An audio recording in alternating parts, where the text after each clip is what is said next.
probably don't need these. Hello, everyone. Welcome to Misty Mountain Streaming and the first episode of a brand new campaign.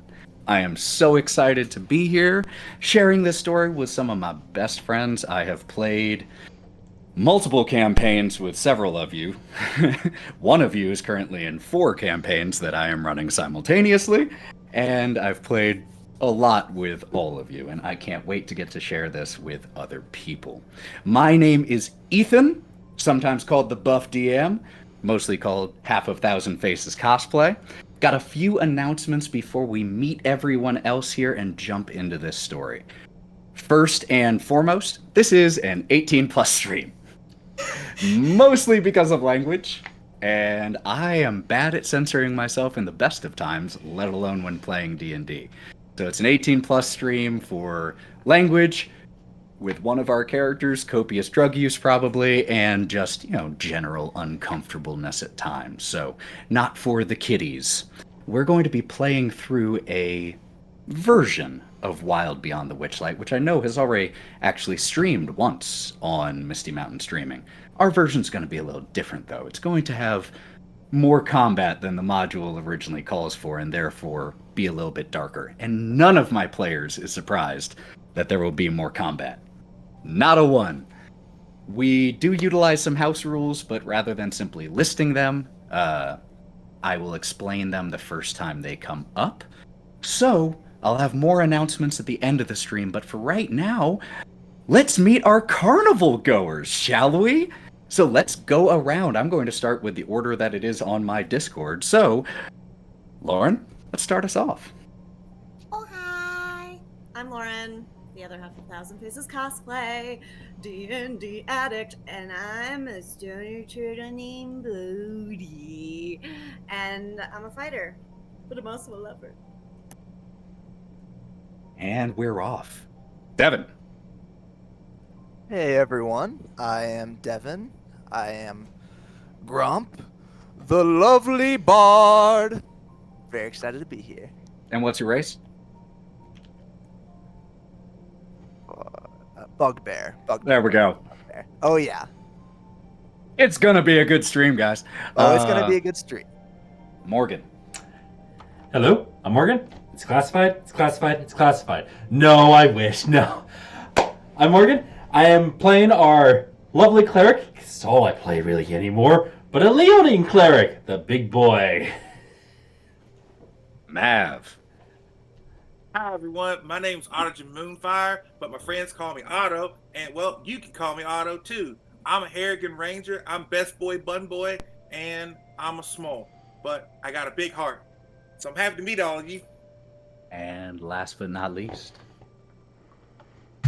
Hi everybody, I'm Jo, or Joanna, and I'll be playing Rot, the red dragonborn sorcerer and the last member of this very animalistic party.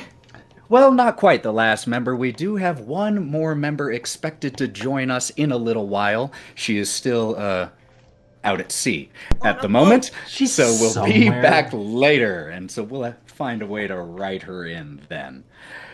Well, with that said, I don't think there is anything else to do but to begin.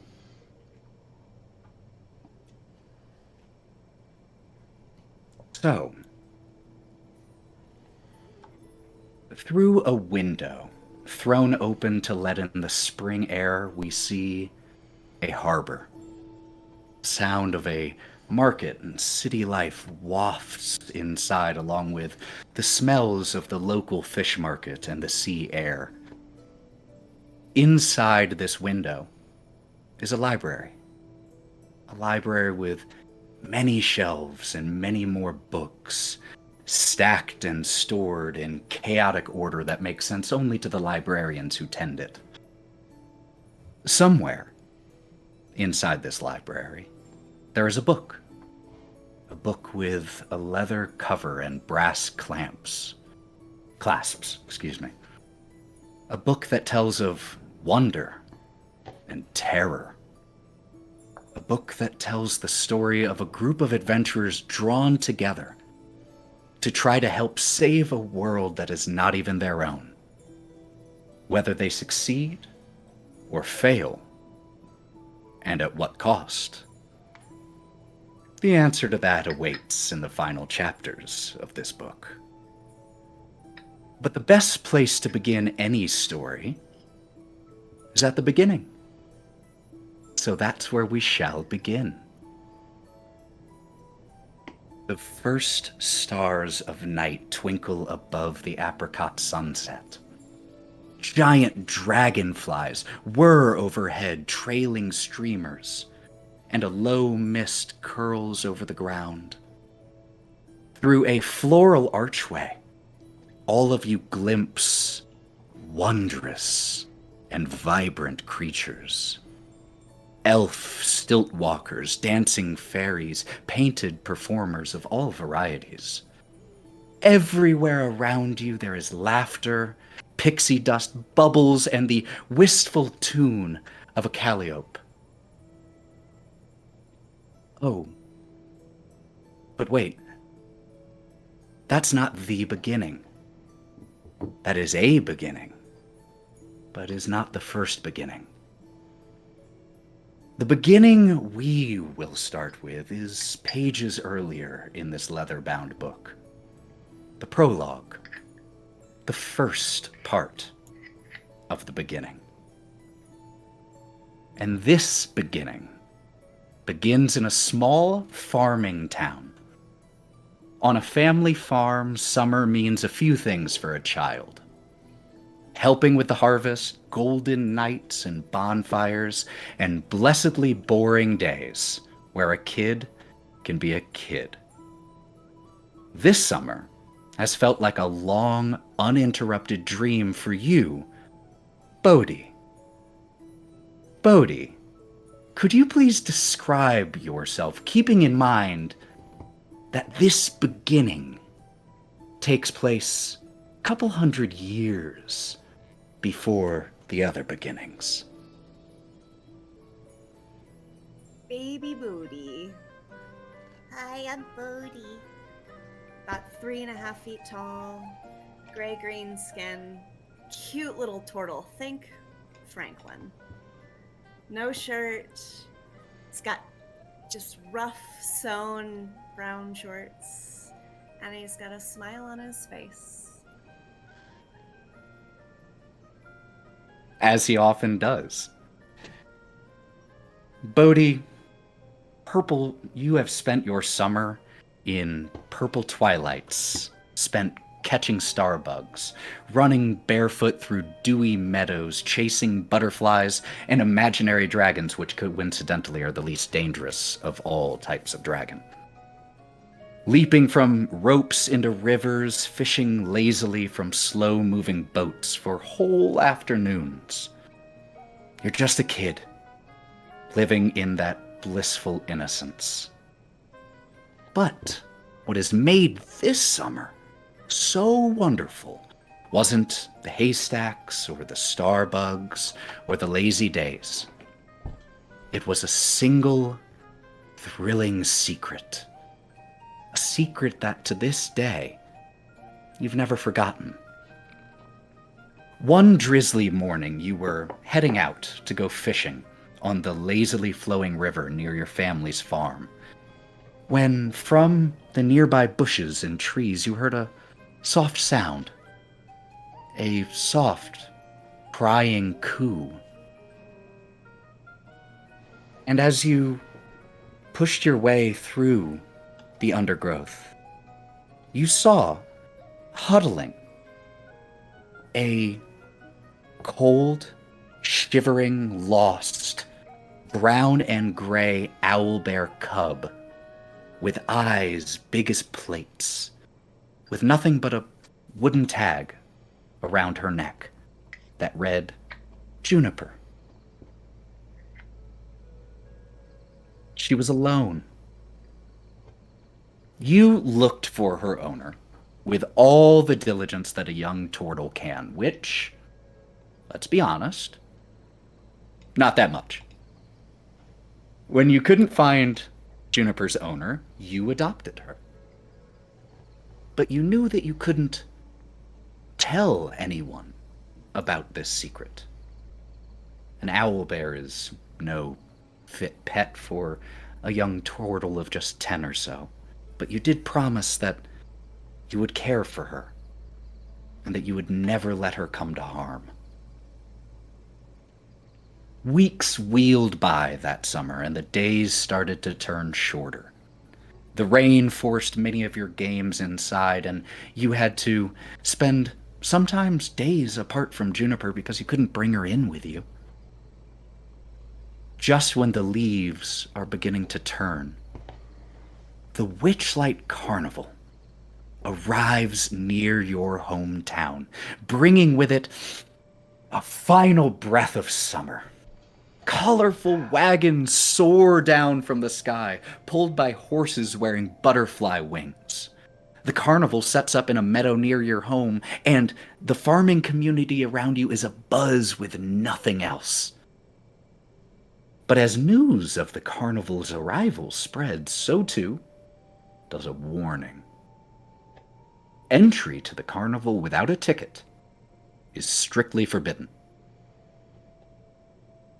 You eventually work up the nerve to ask your parents to spare a little money to help you get a ticket. You've been so helpful and good around the farm this summer.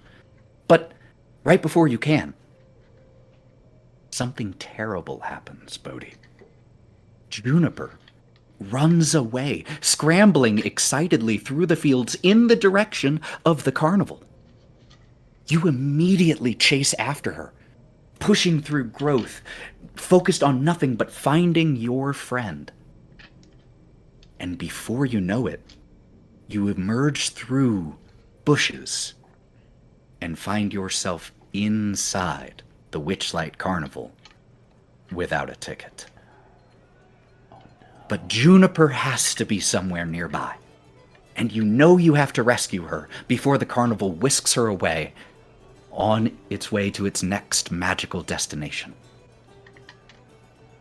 So, you stick to the shadows. You sneak as close to the carnival as you dare. Colorful stalls line a thoroughfare of trampled grass. Carnival guests mill around laughing, while stall holders cry out their games. The buzz of giant dragonflies that soar lazily overhead with the laughter of their riders echoing down to you. You notice that all of the carnival guests here are wearing cloth butterfly wings on their backs and clutch printed tickets in their hands. Fantastical beasts prowl through the crowd. A giant six-legged feline with barbed tentacles sprouting from its shoulders, pixies riding on snails, and so much more. And then you spot Juniper. She dashes over to a caravan on the far side of the thoroughfare and hops onto its windowsill. What do you do?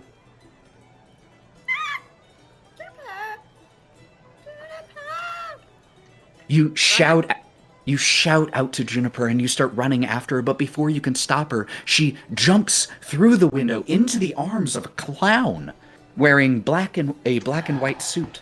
He grins with delight, lifts her up, takes her inside, and draws the shutters behind him.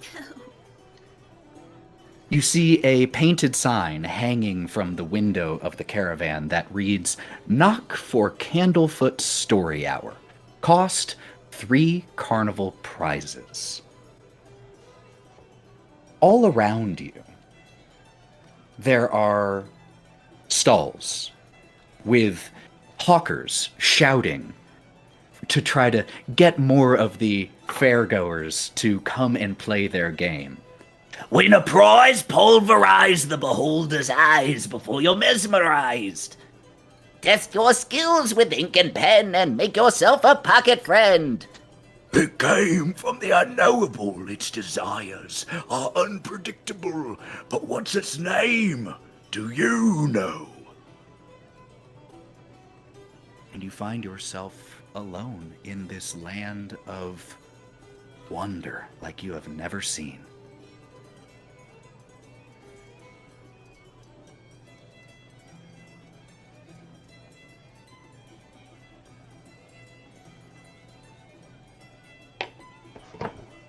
would you like to do? Jennifer?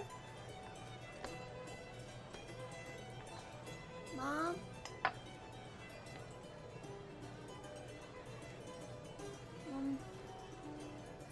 Okay, so 3 prizes.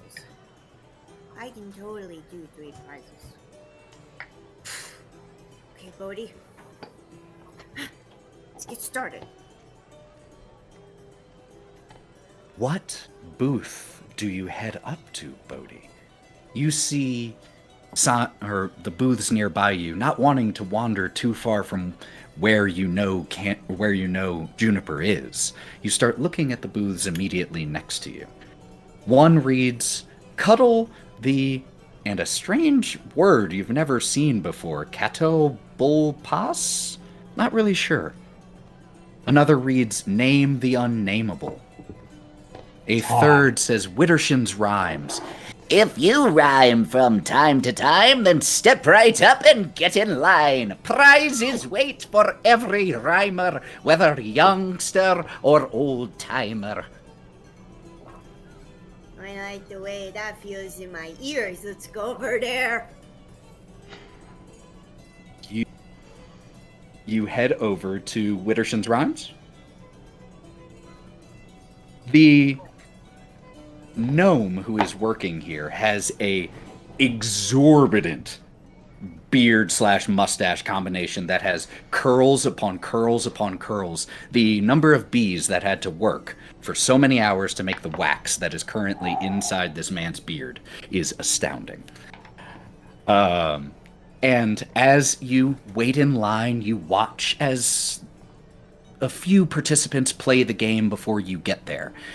And what you see is that the participants stand in a circle, and they say the first line in a couplet, and the next person has to say another line that finishes that couplet, rhymes with it.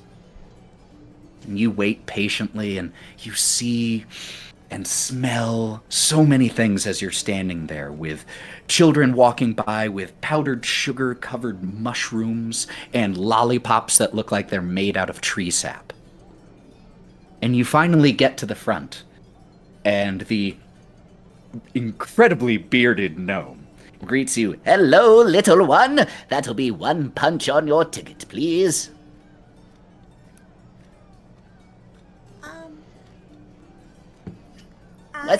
What's the matter? Just hand over your ticket. I'll take it from you. I don't have a ticket. Oh, you don't have a ticket. How did you get... Never mind. Not my business. It was an accident. I was following my pet. Dear my favorite pet, and then I got here, and I didn't mean to be. Hey, I didn't mean to be. Whoa. Hey, breathe in. Head out. Dilla! And as soon as you stop speaking, he immediately calls someone over to try to pawn you off. And what you see, responding to his waving down, is a large creature that you actually spotted as you were still sticking to the shadows, but it is now approaching you. 6 legs, with midnight blue fur, a large feline body.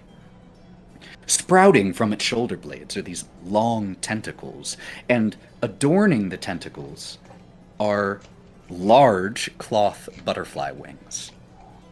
She wears a keg around a collar around her neck, and she steps up to the gnome.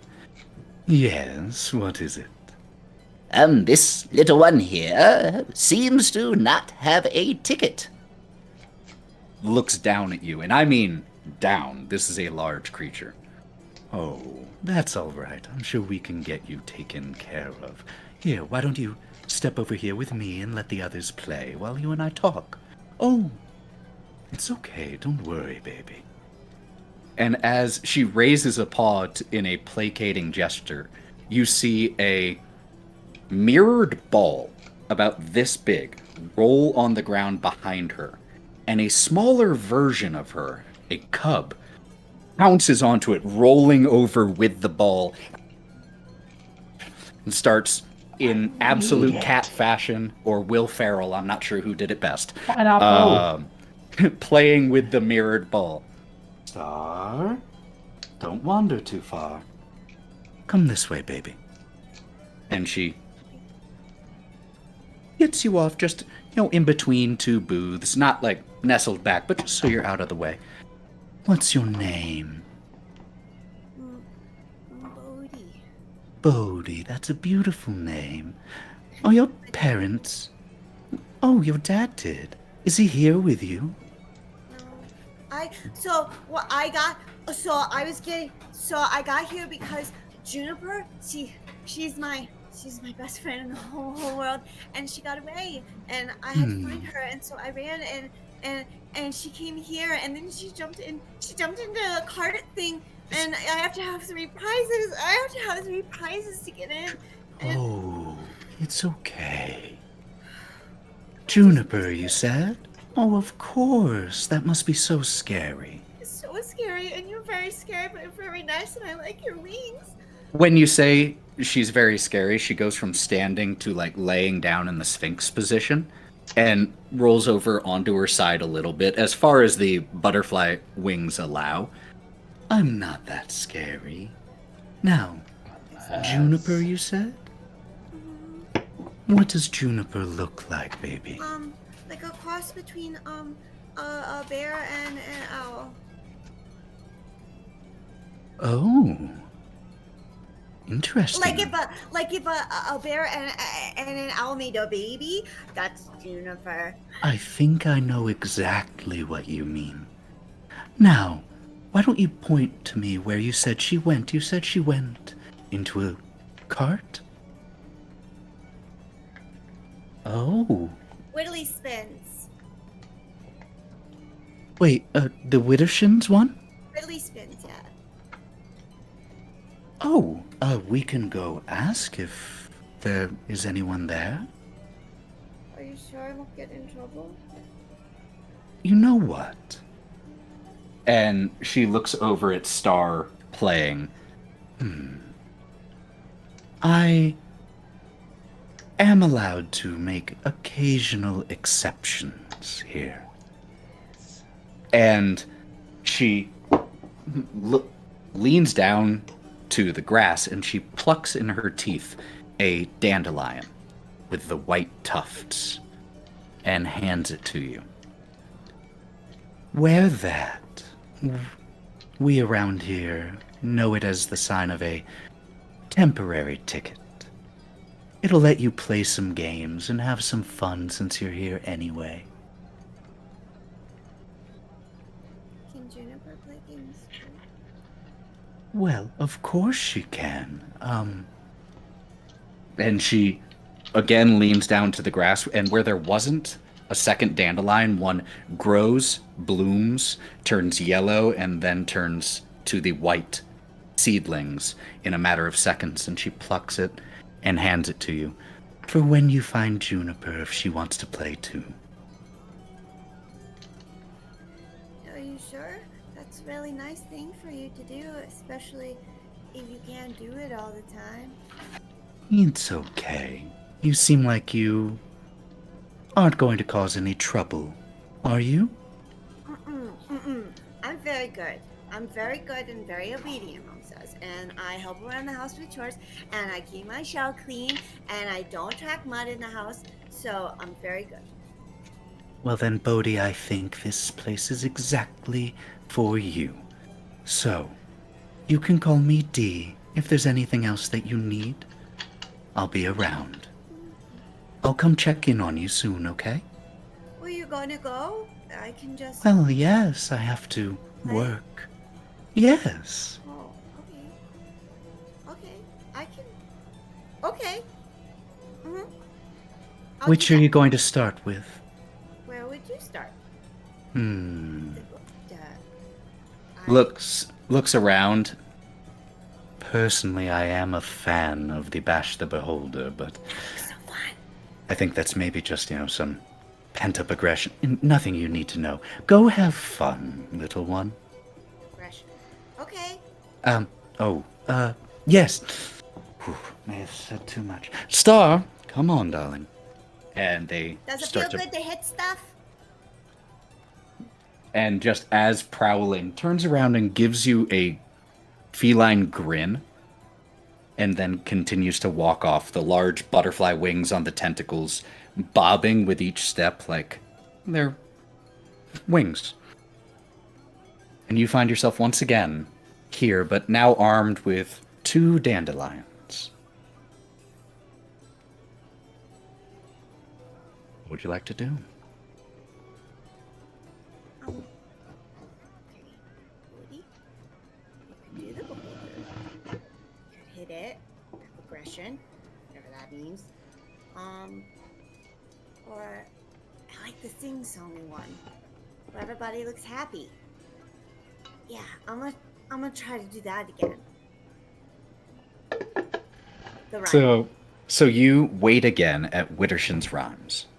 And this time with a different type of, anticipation in your belly. Instead of that feeling of afraid you might get caught, knowing you're not supposed to be here, now you're excited to get to play. And when you get up to the line this time, the gnome with the glorious beard greets you once again, sees your dandelions and says, Oh, a special guest then. Well, give it a blow. Like that. could you roll me a d8, please? No, spitting out your flower pen doesn't count. Oh, come Let's on. go. And it's a d8. How bizarre. I know, right? 7. So you blow on it, and the majority of the seeds stay on. Just a few go trailing off beneath the multicolored lights strung above the thoroughfare. Oh, then that one will be good for another game after this, too. Well, step right up, little one. You're probably going to be the youngest of this group. Step up. And he was actually wrong. There is one participant who is younger than you, but there are 5 total participants here. And you all stand in a circle. There's a orc, 2 humans, and in addition to you, what seems like a young dwarf girl. And the first participant, the oldest, the orc. The sun is high up in the sky. And the first of the humans. As the birds fly and flutter by. The gnome. Good, that's one. Yes, next. The next human. The cat sat on the mat so fat. And that brings you up, Bodhi.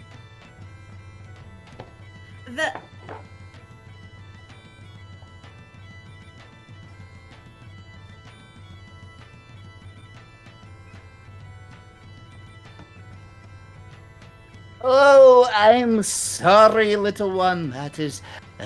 time is up. Oh, I am so sorry.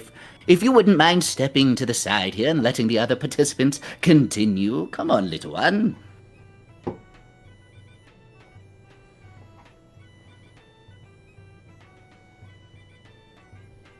Hold on one second. Wow. You step off to the side and you start wiping away the tears here. Bodhi, what did you, in that moment as you froze up, what were you feeling?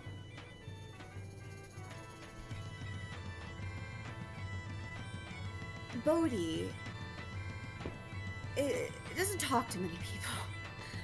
And he was mostly just caught up in the whimsy of the rhyming sounds. And when it got to be his turn, he flustered because all eyes were on him. For a small farm turtle, that's a lot of pressure. For a small baby farm turtle, that's the most pressure. So he short-circuited. You stand off to the side as the gnome asked you to do, and you kind of wipe your tears, and for a second the sounds of laughter and the colorful lights don't feel as joyful or as magical. And you feel a tap on your shoulder. glorious bearded gnome standing there with an item in his hand. You tried really hard. Rhymes are harder than people think. When you're watching someone do it, it looks so easy, but when you're under pressure, suddenly you freeze up. I'll admit it, I'm terrible at this game. So, have a prize. But I didn't win. It's not everything. Okay. And what he hands you is a wooden bookmark. It looks like it's been wood burned to take little sections out of it and create a floral pattern inside the wood. This right here is an amazing little thing. Whatever book you mark your place at, when you take it out again, you'll be able to immediately remember what you read the last time. Helpful for an old fart like me. Or an illiterate like me, mostly. Well, for an illiterate, that That's was a what good Mom said. word. That's a good word for someone Yeah. who's illiterate. My mom uses it. I don't know what it means. I think it means I can't say words. Or read words. Read words! I can say lots of words, though. Illiterate. Well, I think you are doing... Yes, just a moment. I apologize. Have a good time at the rest of the carnival. Yes, yes, welcome, welcome. If you rhyme for... So you find yourself, tears still drying a little bit, but the color is vibrant again. The music of the calliope is beautiful and whimsical again. And you find yourself with a prize in hand.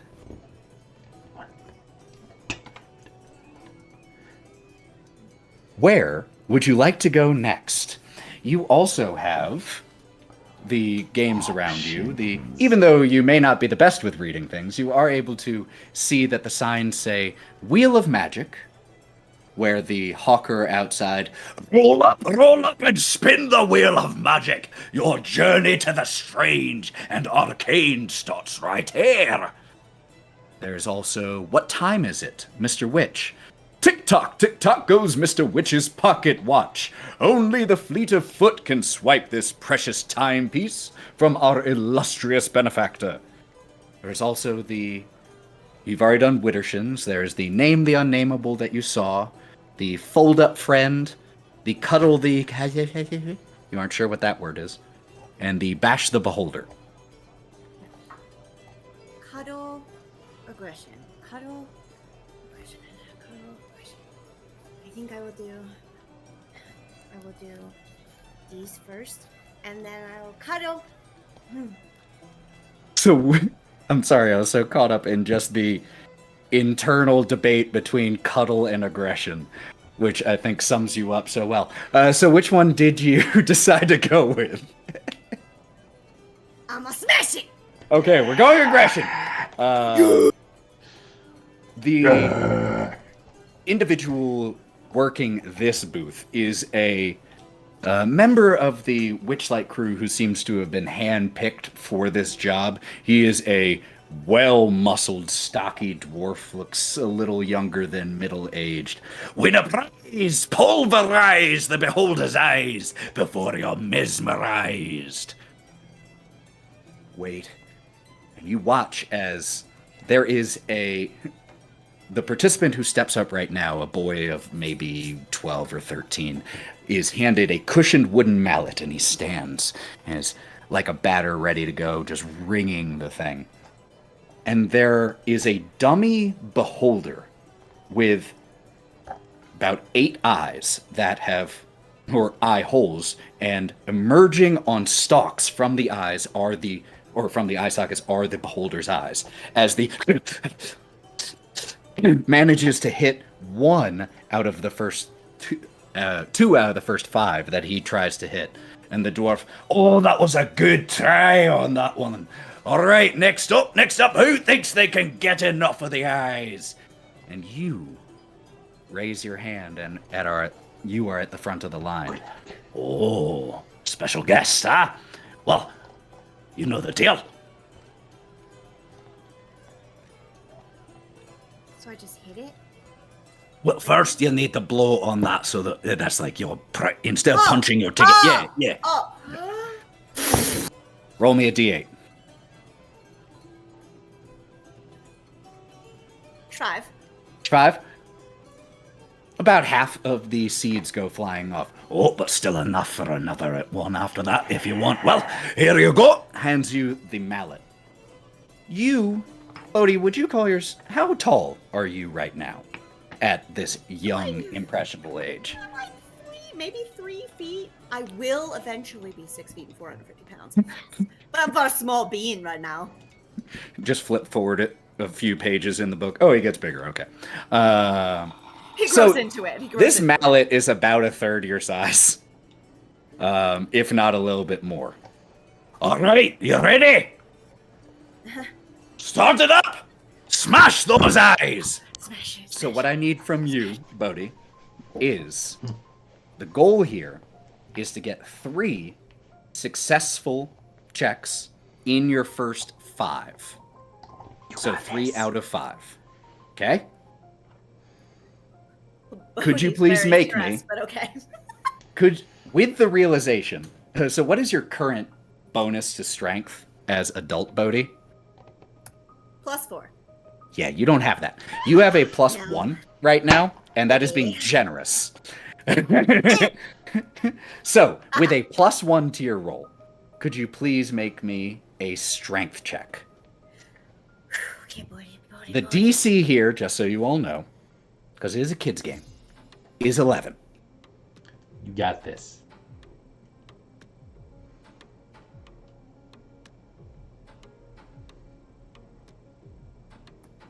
That was a natural 20, like legit a natural 20.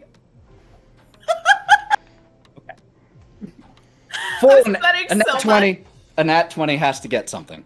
So, you stand in anticipation. And Bodhi, for a second, you know, the kid who went in front of you didn't do that great. It's not like there are a bunch of eyes on you. But as you take this stance and you sink your weight down into your hips, like a couple people's gazes are drawn to you for a second and they just watch. And as the first eye comes out, whoosh, smacked as soon as it's out there. The second, whoosh, smacked as soon as it comes up, and you hear the dwarf working go, all right. And as the third comes up, you come down with a smash and crack the dummy beholder.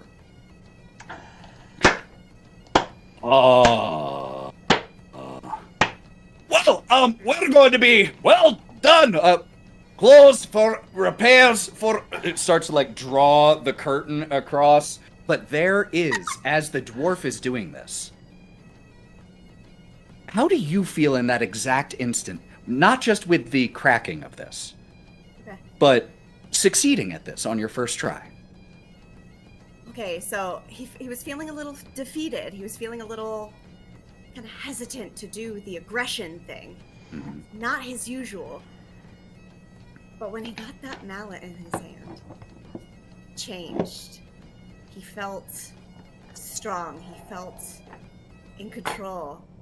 And as he lifted it up and let all of the stress out of his body, he felt electric as he hit that thing. When he hears the snap, his eyes light up and he tosses the mallet down. Yeah!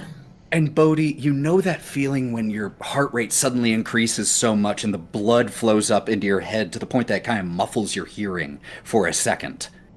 As that fades away, you hear the sound of, whoa, yeah! Did you see that?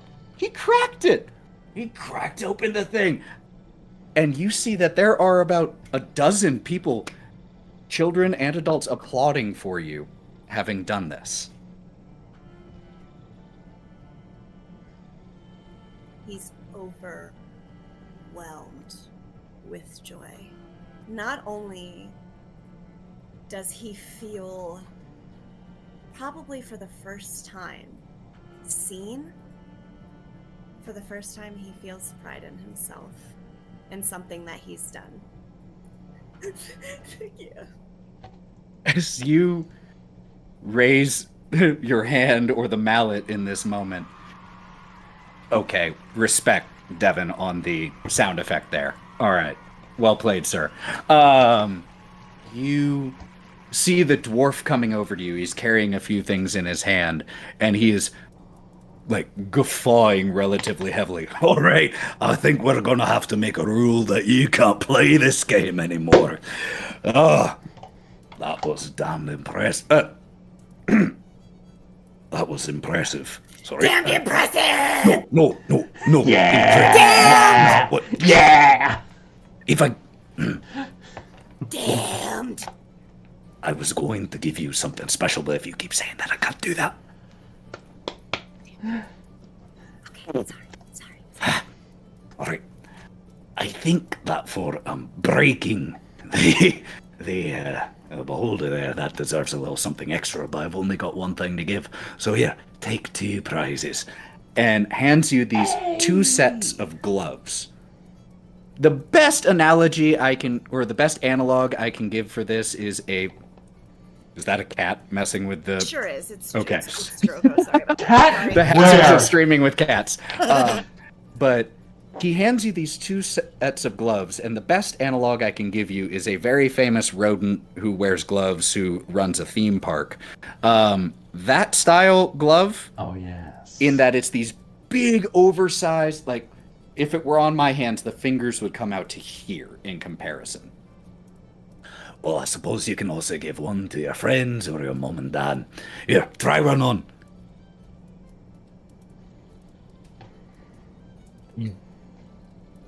Nothing happens. You just put the glove on. It's this huge glove. But then as you bend your fingers, the entire huge hand... And you go and like... And he stops and goes, yeah. And he squeezes the tip of one of the fingers and you can feel it. As if your hand has doubled or tripled in size. Just...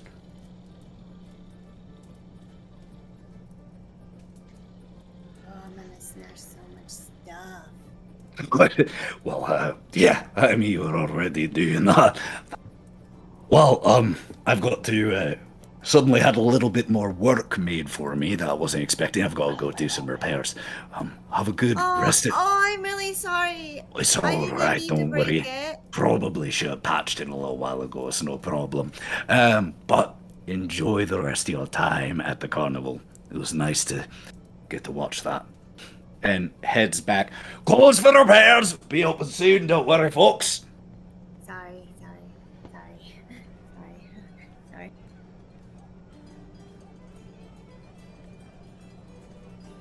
Well, Bodhi, you now have 3 prizes. Yeah, you do. To Juniper. Spins. Let's go. Well, the place you saw the place you saw Juniper going wasn't Widdershins or Whittly Spins. It was Candlefoot's Story Hour. Candlefoot. Close enough. Painful. Could you, as you're heading over there, make me a perception check?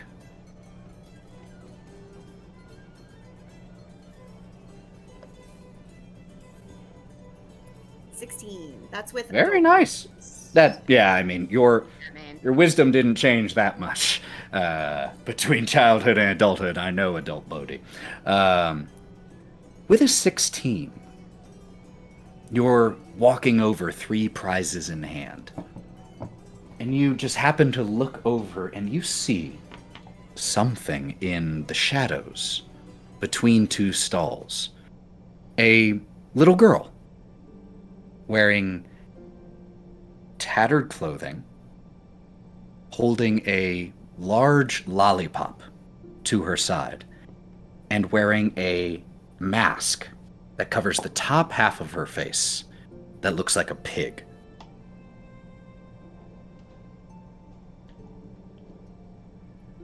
Spooky. It's very spooky. Maybe she would like a prize. And you Try to give her my prize. look down to give her, or to figure out which prize you want to offer her, and as you start to head that way, she's gone.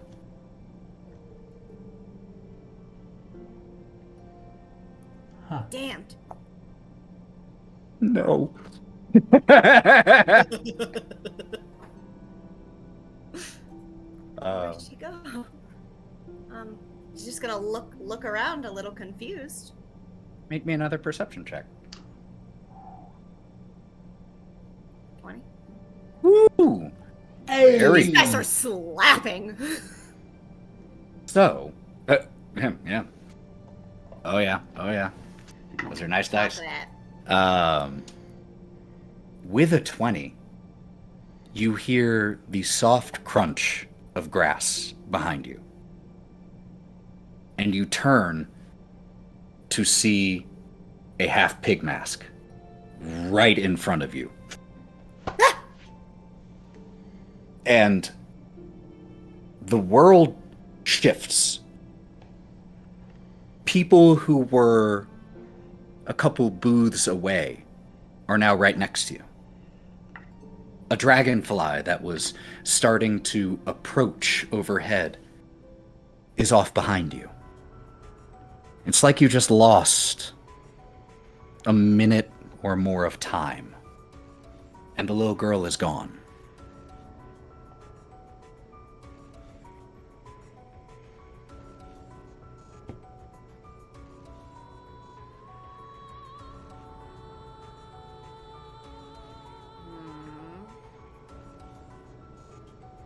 How did it feel good? This place is weird. And he's going to shrug it off. He's high off of validation, and he's gonna march right over and get his heckin' friend back. Because what the heck was that? Let's not dwell on it too much.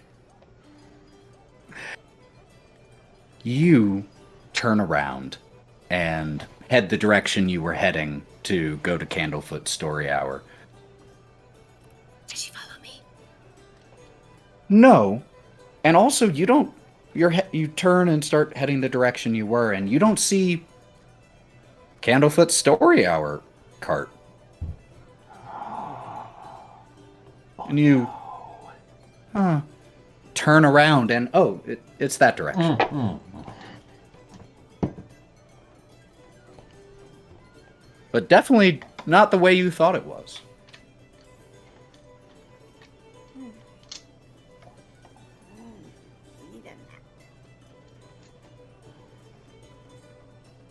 You head over to Candlefoot Story Hour. The shutters still closed. The sign in front still saying, "Knock for a story, 3 carnival prizes." You knock many times. And go down to what you see opening the shutters is a clown dressed in black and white stripes, black and white makeup, black and white coxcomb, everything monochrome. And he leans over the window. "Hello, little one, here for a story."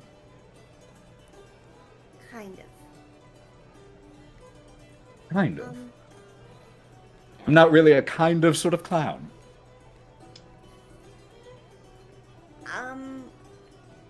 Is my friend here?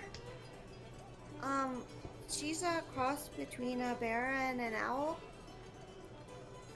As he starts to open his mouth in response, you hear a soft crashing sound inside the cart. And he, hold on, turns around and you watch as, because you get the angle, as he lifts up Juniper. Juniper is currently shoulder deep in, based off of what is falling out of the bag, a bag of mouse-shaped marshmallows. Yeah. And when he extracts her fully, she has 2 marshmallows in her beak and 1 more in each claw. Juniper, what are you doing? Juniper! How do you know? Oh, That's my friend! Owl and Bear. That's my Of friend. course, Owl and Bear. How did you That's my come friend. to... How do you know Juniper? Oh, You're a good girl. I think I get it. Juniper, I found Juniper in She had a thing on her neck, and I really, really Yeah. tried to find you. You! I- Has she been with you this whole time? Yeah. We've had lots of Oh. adventures, and we like to wrestle, and she does like marshmallows a lot, but I'll be honest. She does. We don't have She these- definitely does. We don't have all those a lot at home, so I just give her strawberries. Oh, thank you so much for taking care of her. I was distracted one day and she ran off. I've been looking for her for months. I kept her safe. She's my best friend. Oh, thank you so much for keeping her safe. I followed her here. She ran here. Oh, maybe she was looking for the marshmallows. I'm sure she was. She must have seen the carnival come in town and ran straight home. But now, home's with me. So we can go home now. I'm sorry. Juniper isn't even mine. I'm watching her for someone else. Her daddy was called away on business, and he asked me to watch her, and so you can imagine why I was so worried when she got lost. I've already rung the bell calling her dad to let him know. I'm sorry she can't go with you this time.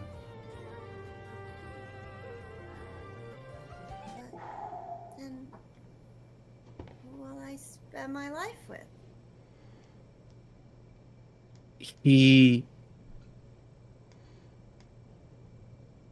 Actors and clowns and those who work with children especially have to be good at not responding to certain things, letting things roll off of them or rolling with them.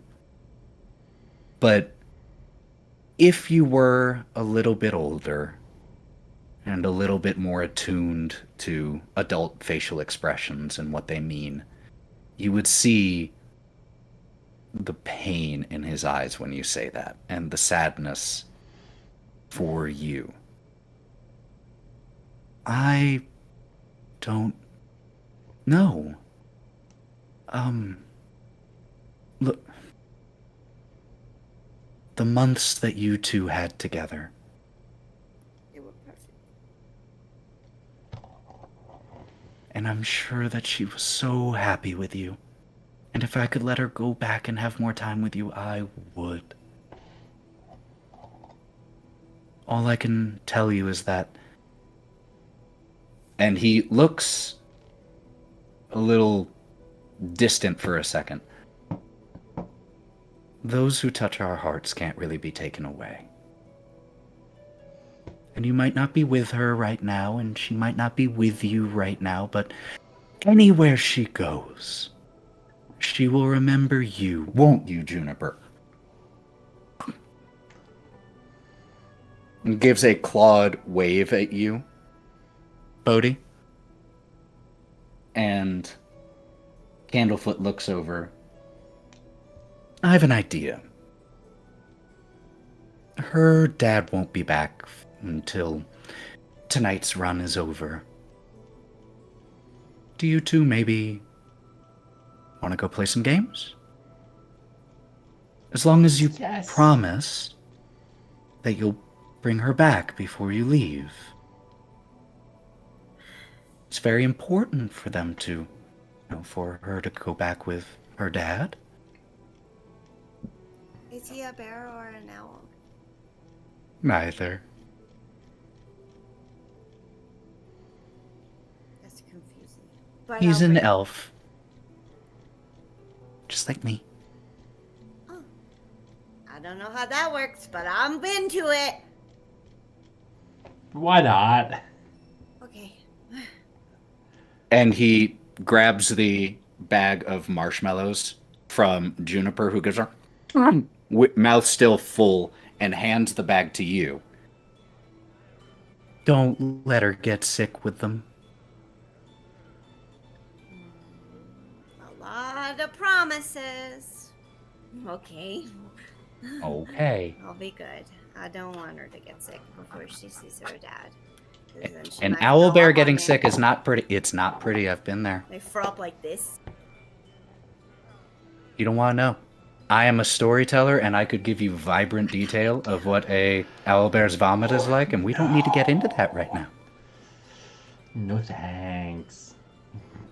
So you and Juniper spend a final couple hours together. Can we wrestle? Absolutely you do.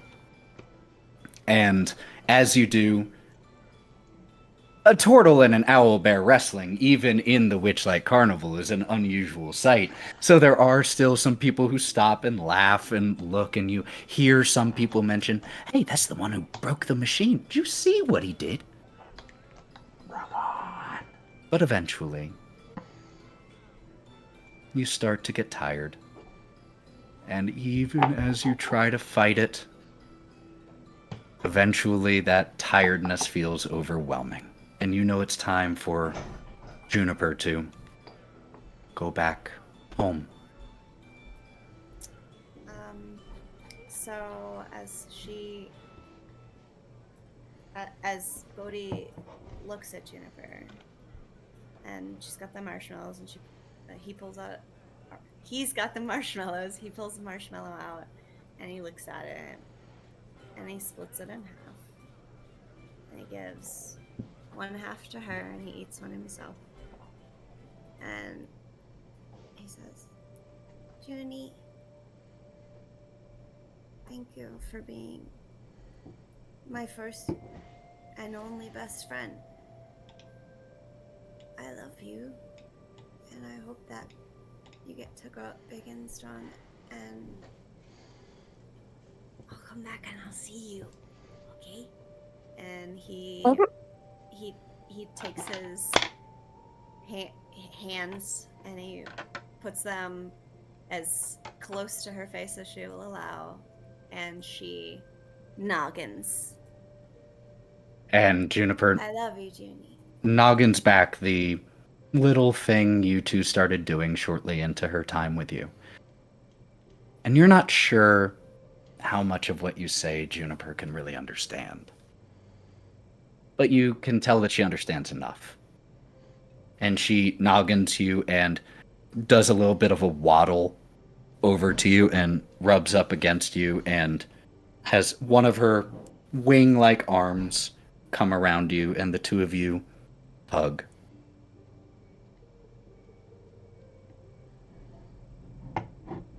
Candlefoot is standing outside of his cart, watching. He has a smile on his face of both happiness and sadness. "Don't worry, there's one left." Referencing the bag of marshmallows. Oh, good. One. Oh. I saved it for you. I'm going to do a lot of... Where are the towels? And Juniper waddles over towards Candlefoot, who crouches down towards her. And as she's just a foot or so away, she stops and turns around and looks at you, Bodhi. And then she's in Candlefoot's arms and walking away.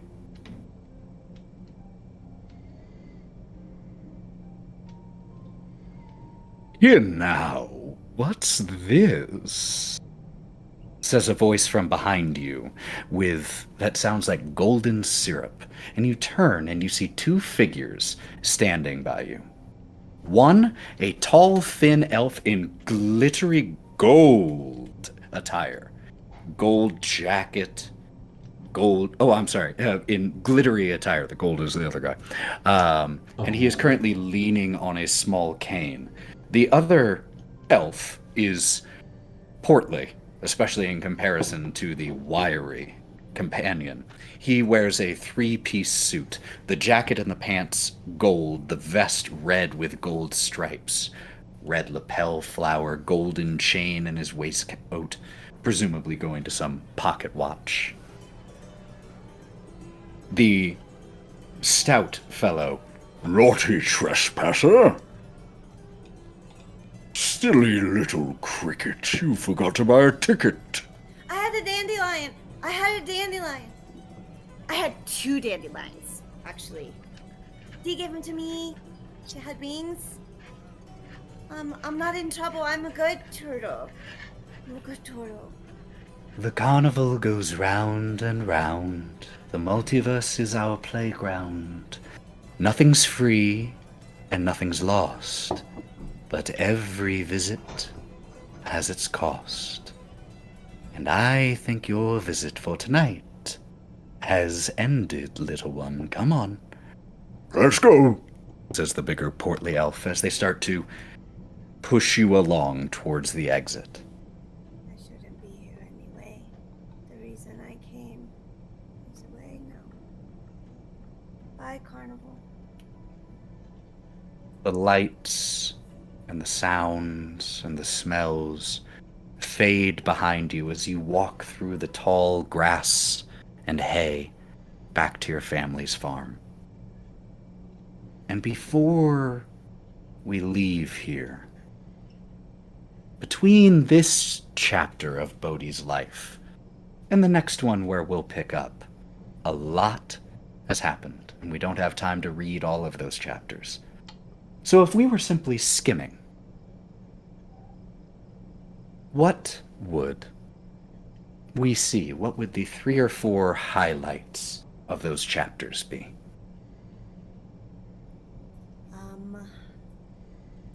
You said 3? 3 or 4. Okay. One of them would be Bodhi in his teen years. A little stockier, but not yet muscular. With a rucksack on his back, kissing his mother goodbye as he walks through the field to Waterdeep. The second would be a sweaty, huge Bodhi with nicks and cuts and scars on his body and his shell. He's got a shield in one hand and a scimitar in the other. And he swipes his scimitar down at a Luxodon in front of him. That Luxodon falls to the ground. He drops both his shield and his weapon, sinks to his knees, and starts crying. The next one would be Bodhi, older, emaciated, dehydrated.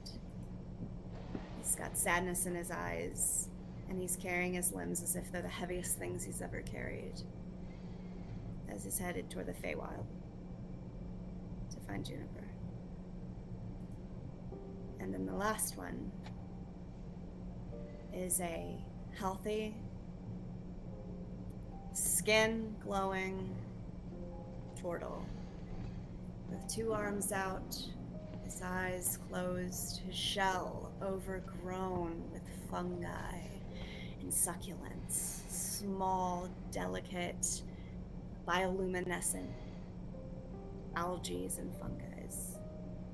He's got a joint in his mouth as the smoke swirls up to the sky. And out.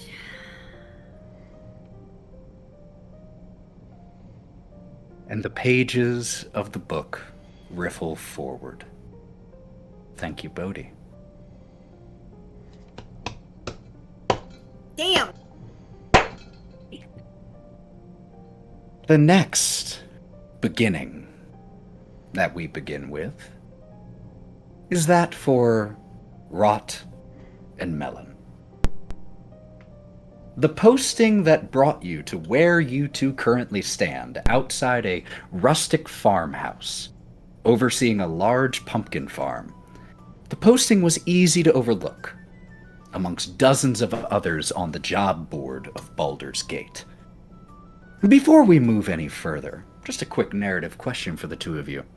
What were you doing in Baldur's Gate? Or what was the last thing prior to tearing this posting down and following it that you were doing? Eating and drinking. I was doing jobs to keep him in food because only one of us can apparently make money at a time. Oh, yeah. Sorry about that. Hey, every foodie needs a sugar mama. Just to feed the addiction. But even though this posting on the job board of Baldur's Gate was easy to overlook, you two didn't.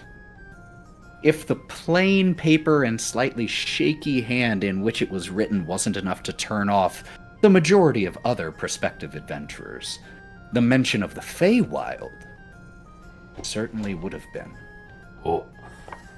You two, however, are not your average adventurer, and you two were not turned off by the mention of the Feywild, and that is why the camera now settles on you, and not some other group of sellswords. The sun is beginning to set over the pumpkin patches, and all over the Sword Coast as you approach the door of the farmhouse belonging to the person who posted the request for aid, one Madrick. I would like to look up at my traveling companion and wave the paper at him. I'm going to look at him and go, and now we will be on our best behavior, won't we? Hands, pockets. Question. Yes. It's called sellsword, but none of us have a sword. But why? I have a sword. And Oh, wait, you do have a sword. None of us has a sword. Is that going to be a problem? Just because it's a very thin sword doesn't make it any less of a sword. I thought it was. Keep telling yourself that. Keep believing that. Oh. And we're not sellswords, we're mercenaries. Mernemene. Yeah. Mer. Se. Sen. Nary. Canary. Mercenaries. Yep. Canon, group name already found. First episode. Wonderful. Wonderful. Which one of you is going... Oh, please continue. Are pumpkins the only thing in this garden? It seems to be pretty heavily a pumpkin farm. Okay. I'm going to find a small-ish... I don't understand what ripe looks like in fruit, but or pumpkins, or really anything. But I'm going to lean down and use my claws to slice the stem of one of the pumpkins and hand it to Melon. I have my hands in my pockets, though. You can take your hands out of your pockets. Here's your snack. No, okay, yeah, we're just not gonna talk about that, okay. Just Which one of you is going to be the one who knocks on the door? I suspect I know the answer, but I'm at least asking. somebody's holding a pumpkin. I'm the one. Hands with are three full. hands. We see the technique already. Just keep the hands full and you can't do anything with them. So in that case, Bingo bango! Rot, as you approach the door and knock, could you please describe yourself? Standing in front of the door is about a 5 foot tall, she might say slightly taller, but you know, if she was at a doctor's office, they might say slightly shorter, red dragonborn. She is very, very slender. She doesn't seem to have much muscle mass anywhere, totally flat-chested. The only thing that seems to set her apart from other dragonborn is that she has an extremely long tail that stretches out behind her, with frills around her face and all down her spine that go all the way to the tip of her tail, only the tip of which is lashing a little bit irritably. And on her back are a pair of absolutely enormous red claw-tipped wings that kind of rustle behind her with the wind, and she seems to be trying to keep out of the way of treading on. Like they're more of an inconvenience than anything else. I love it. And she has a lot of Fashion first. golden jewelry in her frills, pierced through her brow ridges, rings on her fingers. She doesn't seem to be treating any of it particularly well, though, which may lead the observant eye to understand that it is costume jewelry. Love that detail. Love that detail. So, with Rot beginning to knock on the door, who do we see holding the pumpkin? Pumpkin Man. No. We have a roughly between 2 and 4, 7'2", 7'4", somewhere in there. Golden Leonin.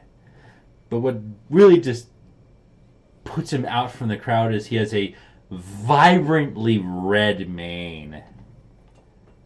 It's like, wow, that's a ginger. Even more ginger than that. He's got on, like, some board short length style pants. Is like thin, comfortable, easy to move in. They're shorts. They're comfortable and easy to move in. And like an aloha print vest. And like a shoulder piece and a single glove on one side. You're lucky he's even wearing that. God. An aloha print shirt and a single glove. Yeah. Oh. Wait, what? No. I thought you just said a single glove. It is, but it's like an armored gauntlet. Oh. Okay. Yes. I was like, no. Styling without styling at all. Not that, but that. He looks like he belongs in a Final Fantasy game. Noted. So, Rot, you step forward, knock on the door. Hold on, just a moment. You hear this muffled voice and the muffled shuffling, and then the sound of a lock being undone, and the door to the farmhouse creaks open. Yes? And you see standing in front of you a quite old and frail-looking man. He's dressed in all black, walking with the aid of a cane. He has sunken cheeks, bushy white eyebrows. His longer hair is in a widow's peak but recedes up the alleyways. And he has a chicken foot tattoo over his left eye. Yes? How can I help you? Pardon our intrusion. Are you perhaps the one who posted this notice? I'm going What? to produce it. Yes, that you answered my notice. What? Yes, please, come inside. He welcomes you into his home. It is warm inside, though it wasn't unwarm outside, being still summer, late fall. The home inside is rustic, simple, but cozy. As you step in, though, Melon, the first thing you definitely notice is the squeaking sound as mice and rats scatter. Not enough that it's like Indiana Jones level, but they are definitely part of the living arrangement. There are enough of them. And there's no way he doesn't notice them. It's that level as they skitter away. You two can also please make me a perception check. Ooh, I'd first roll. love to. 7. Okay. Pumpkin. 16. Man, I'm a quarter way through that pumpkin. I'm gonna finish this thing. As you take another bite, I have some cooked. I have some pumpkin soup. Why don't you two get settled? I'll get you two something warm to eat and drink, and then we can talk. and he shuffles towards the kitchen area. It is a farmhouse. The divisions between the parts of this home aren't too distinct, but he is out of sight. With a 16 Rot, you notice, peeking out from behind a clock set on the mantelpiece and disappearing as soon as your eye goes that way, a little pixie. Its little wing just still sticking out from behind the clock. And now, alerted to that, you look around and catch sight of another one behind a wooden bowl on a table, and one poking out from a tapestry.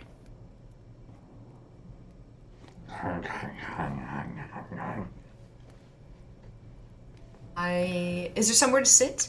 Oh yes, yes, absolutely. There is a, simple couch, some well-stuffed, comfortable chairs meant for spending many hours by the fire.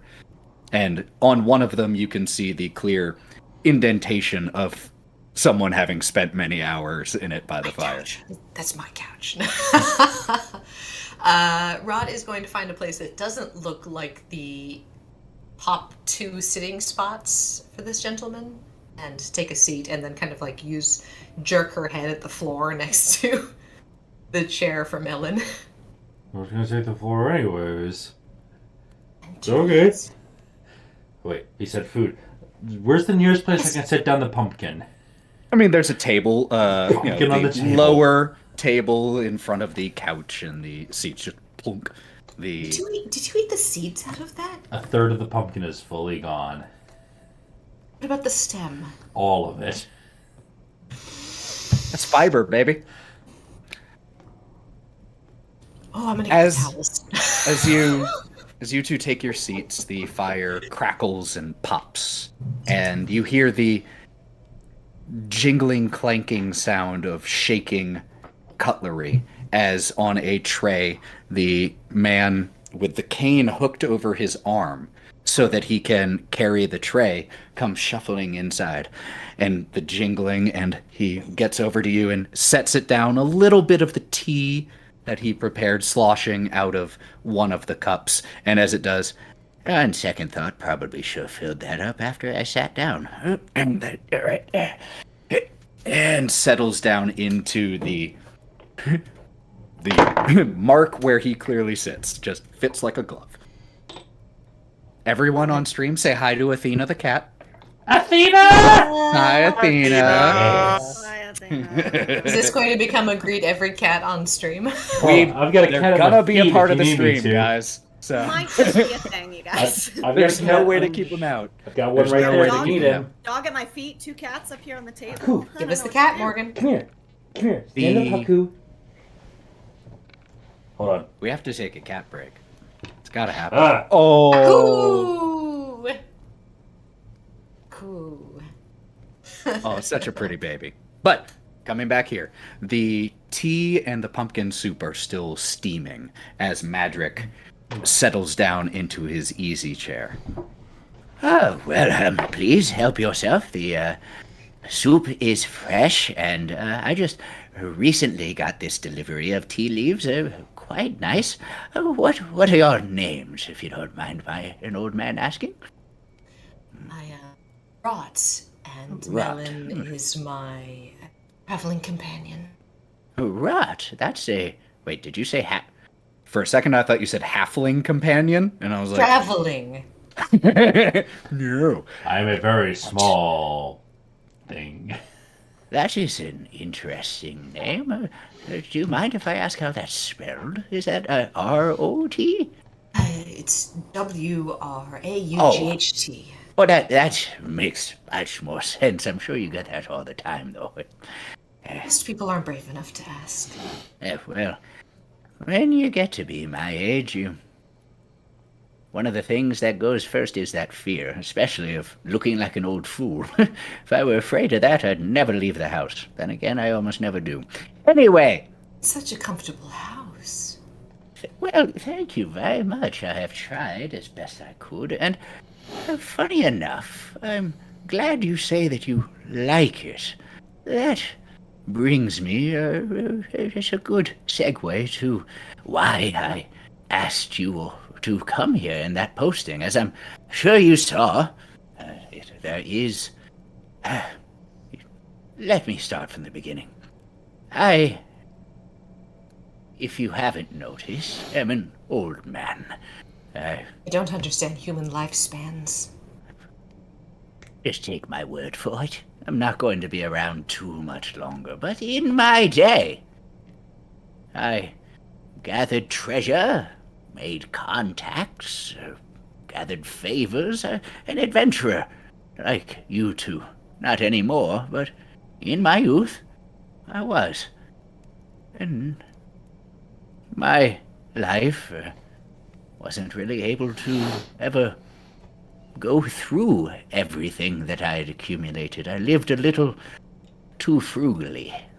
And now that it is clear that I won't be around too much longer, I'm looking for someone to give it all to. So that it doesn't end up in the mitty hands of some grave robber or some other. The government, I Oh, understand. even worse. Ah, government. What's I'm government? going to pass Melon down a bowl of soup. Oh, But that is, in essence, the reward that I'm offering. I want to pass all of my belongings here on Toril to someone who can help me first. Still interested? I would say intrigued. I think most humans pass their worldly possessions to their children, do they not? They would. If there were any. That's not what life saw fit to give me. But I was under the assumption that most adventurers, as you labeled yourself, what's that lovely term, fucked their way from town to town. oh, certainly did. I'm not saying that I don't have any children. I'm saying I don't know them. It's perfectly possible that I do. Oh, I don't know. I now mean, I I don't understand. know for a fact. So, if you are still interested, I can lay out my proposition for you. Now I'm interested, more than intrigued. Oh, and you, Mr. Melon? oh, they're the boss. Oh, I respect it. Well, let's see here, where to begin. During my time as an adventurer, I worked for and sometimes with a powerful fae. Her name is Zabilna. Sibyl. She is both my patron and my inspiration. Balaba. Bill, close. The boss got it. I'm boss the got it. brains, he's the stomach. Unfortunately, for some time now, I've been unable to get in contact with her. I'm no longer in any shape to try to find her myself, unfortunately. These knees, I'm telling you. So what I propose is this. I will pass everything that is mine to you, and to any other companions you wish me to assign it to. In exchange, you will travel to Prismere. It's a domain in the Feywild. And find out what happened to my patron Zabilna. And if she is, in fact, in trouble, help her. As I said, I am not long for this world, and it would do my mind and heart good to know that she's safe before I left. A question. Oh, yes. You call this Faye your patron. Yes. What does that entail? Oh. Curious. I did many jobs for her, served her interests. In exchange, she taught me, gave me access to powerful magics that otherwise I would not have been able to access.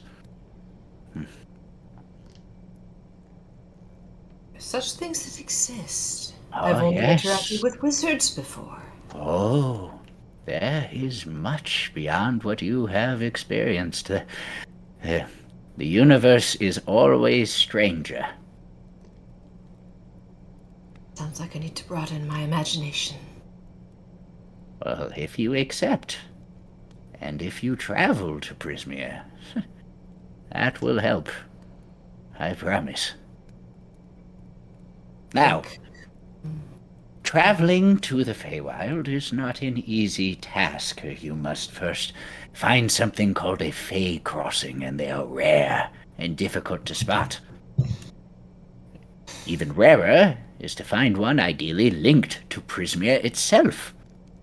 However, as fortune just so happens to have it, one such crossing happens to be located in a traveling carnival called the Witchlight Carnival. And, as so happens, the carnival is set to travel through our way very soon. It's not too far from here, and if you do choose to accept this, I would recommend you hurry.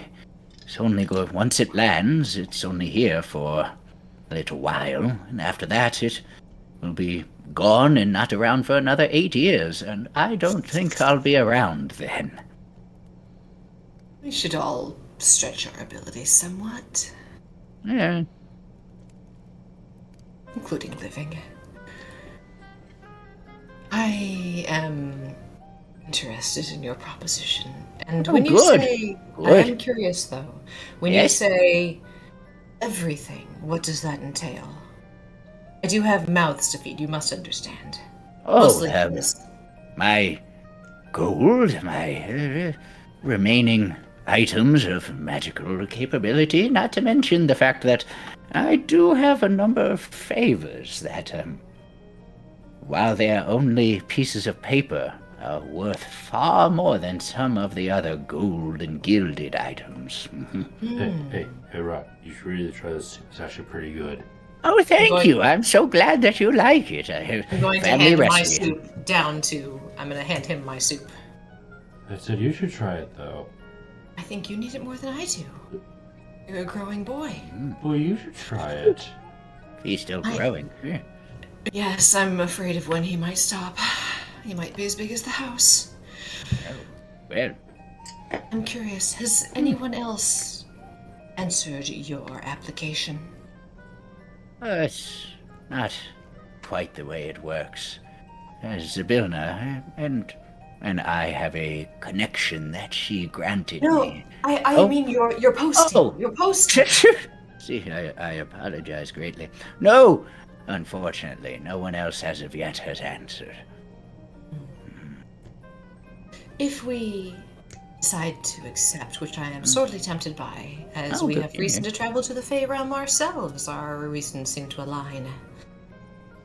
Is there anything you may be able to grant us to ease our way? To aid us in case your patron is indeed in trouble? I'm afraid we are simple mercenaries. Unfortunately, if you had asked me when I was still able to reach Zabilna, perhaps. But her absence is sorely felt on my part. I'm afraid I am now simply an old man. An old man All I with can... gold and magical items, apparently, if you are to be understood. But if I give them to you now, it's not really much motivation, is it? And if I've we- been... Oh, hold on, I've been an adventurer too. I know this haggling game. I've played Exactly, this and you know that myself. if we die along the way, you may be waiting until your death for another to apply. Unfortunately, not too long to wait. I think you should endeavor to try. Well, if you're unwilling or maybe afraid, then that is fine. I'm I afraid of understand nothing. that. Oh, no, I understand the Feywild. It's a scary place. Don't want to go there. I understand. You know, darlings, it's fine. I'm sure someone capable will come by soon. Yes, and they'll come by after your death and get nothing. Sad.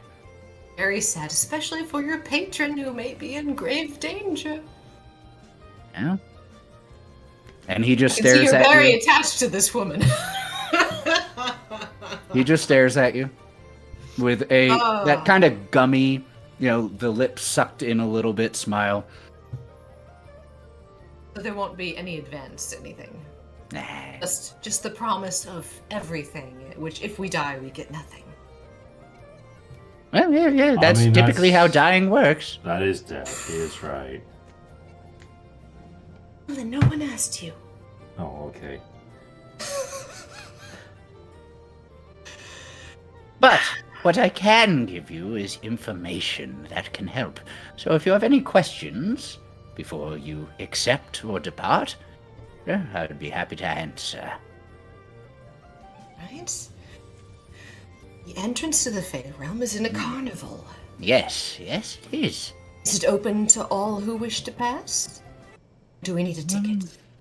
Oh, the carnival itself. The carnival, I assume, needs a ticket. And most places do. Yes. I would. I haven't been there in 64 or so years, How so old are it you? might have. Old enough. Things might have changed, but as far as I know, yes, you will need a ticket, but it shouldn't be too expensive. You know what? Let me take care of that for you. And he reaches into his jacket.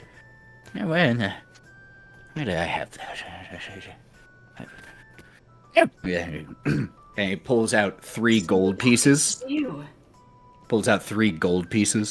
That should more than cover your tickets and a few snacks while you're there. Might as well enjoy yourself. Really matches the rat job. Secondly, from the carnival to the Fey realm, does that Yes. need a ticket? Now that, I do not know. I neither know where this particular Fey crossing is located in the carnival, nor do I know what it looks like, but I do know it's there. The carnival itself was originally made by Zabilna so that we all might be able to travel to her and ask her for her assistance or boons. So I know it's there. I simply don't know where. Thirdly, all good things come in threes. What would we know Zabilna by? There are apparently a great many Fey. Yes. Good question. How am good I to question. tell her from the rest of the rabble? Well, she can assume many forms. She usually dwells in her palace of heart's desire. Incredible structure in the heart of Prismere. Now, to us mortals, she typically takes the form of a statuesque woman. Long white hair, a tattoo like this, just under her eye. As Madrick describes this woman, the two of you individually remember someone by that description. Many years ago, during a winter, Melon, being Melon, fell through the ice on a frozen lake. You or Rot and anyone else were a little distance away, not daring to walk onto the fragile ice. But as you started to run out to help Melon, a woman appeared in front of you, Melon, and lifted you out of the ice and wrapped you in a blanket. She gave you a smile, and by the time Rot arrived at your side, she was already gone. Oh. More soup.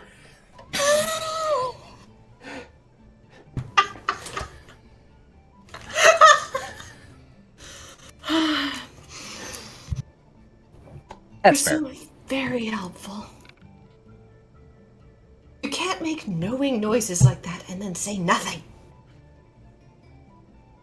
What? Yes, you. Do what? You can't go, oh, and then keep eating. No, just know that's the smart thing to do. No, it doesn't. It seems like the dumb thing to do. Please use your brain for once and share with the class.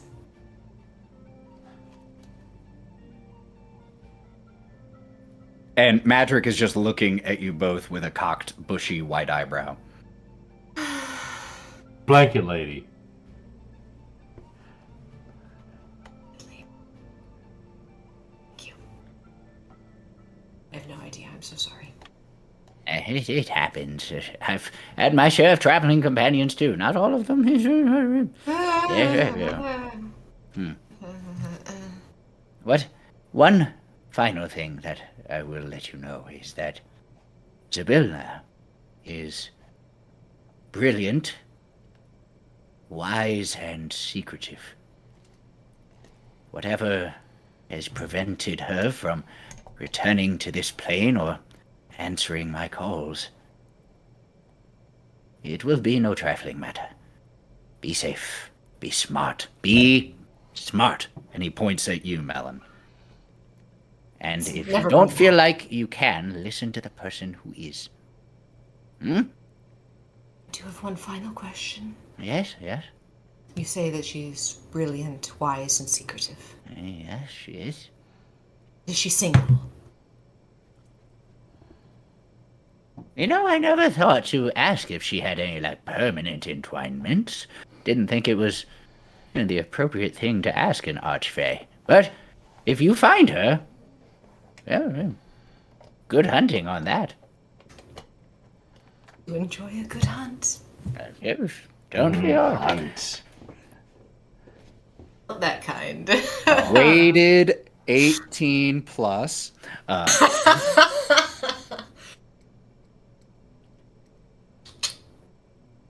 Go put our dishes on the table. Actually, Thank you. I will take. Rod is going to take a couple minutes to help him do the dishes. Oh, bless your soul. Come over. And he washes them with you, and the conversation turns just, how's the weather? Basic little chit chat. And probably not much longer before we find ourselves up front. Since we don't want to take up too much of his few last minutes being alive. As he stands According to him. As he stands in the doorway and you two exit. You already have my thanks. And I hope to see you again before the end. Don't die before the end in that case. I will do my very best. Rot, Melon, have fun. Always Do our do. best. Oh.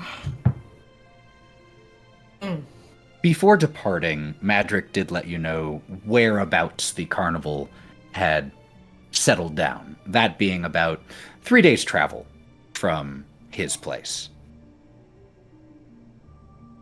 As we set off on foot because we are too poor to afford horses. Also, horses don't like melon. I'm going to glance up at my traveling companion. As good a lead as any. Do you think might put us anywhere even close to where he is? I mean, we get there. We get there. I don't know how big the Fey realm is. He could be anywhere.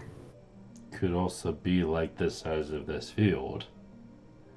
If the Fey realm was the size of this field, I don't think it would have trouble finding a magical patron. Did you know you could get magic from other people? It's incredible. I know, right? I'm not giving you any. You don't need any. I don't need any, though. That's why I'm not giving you any.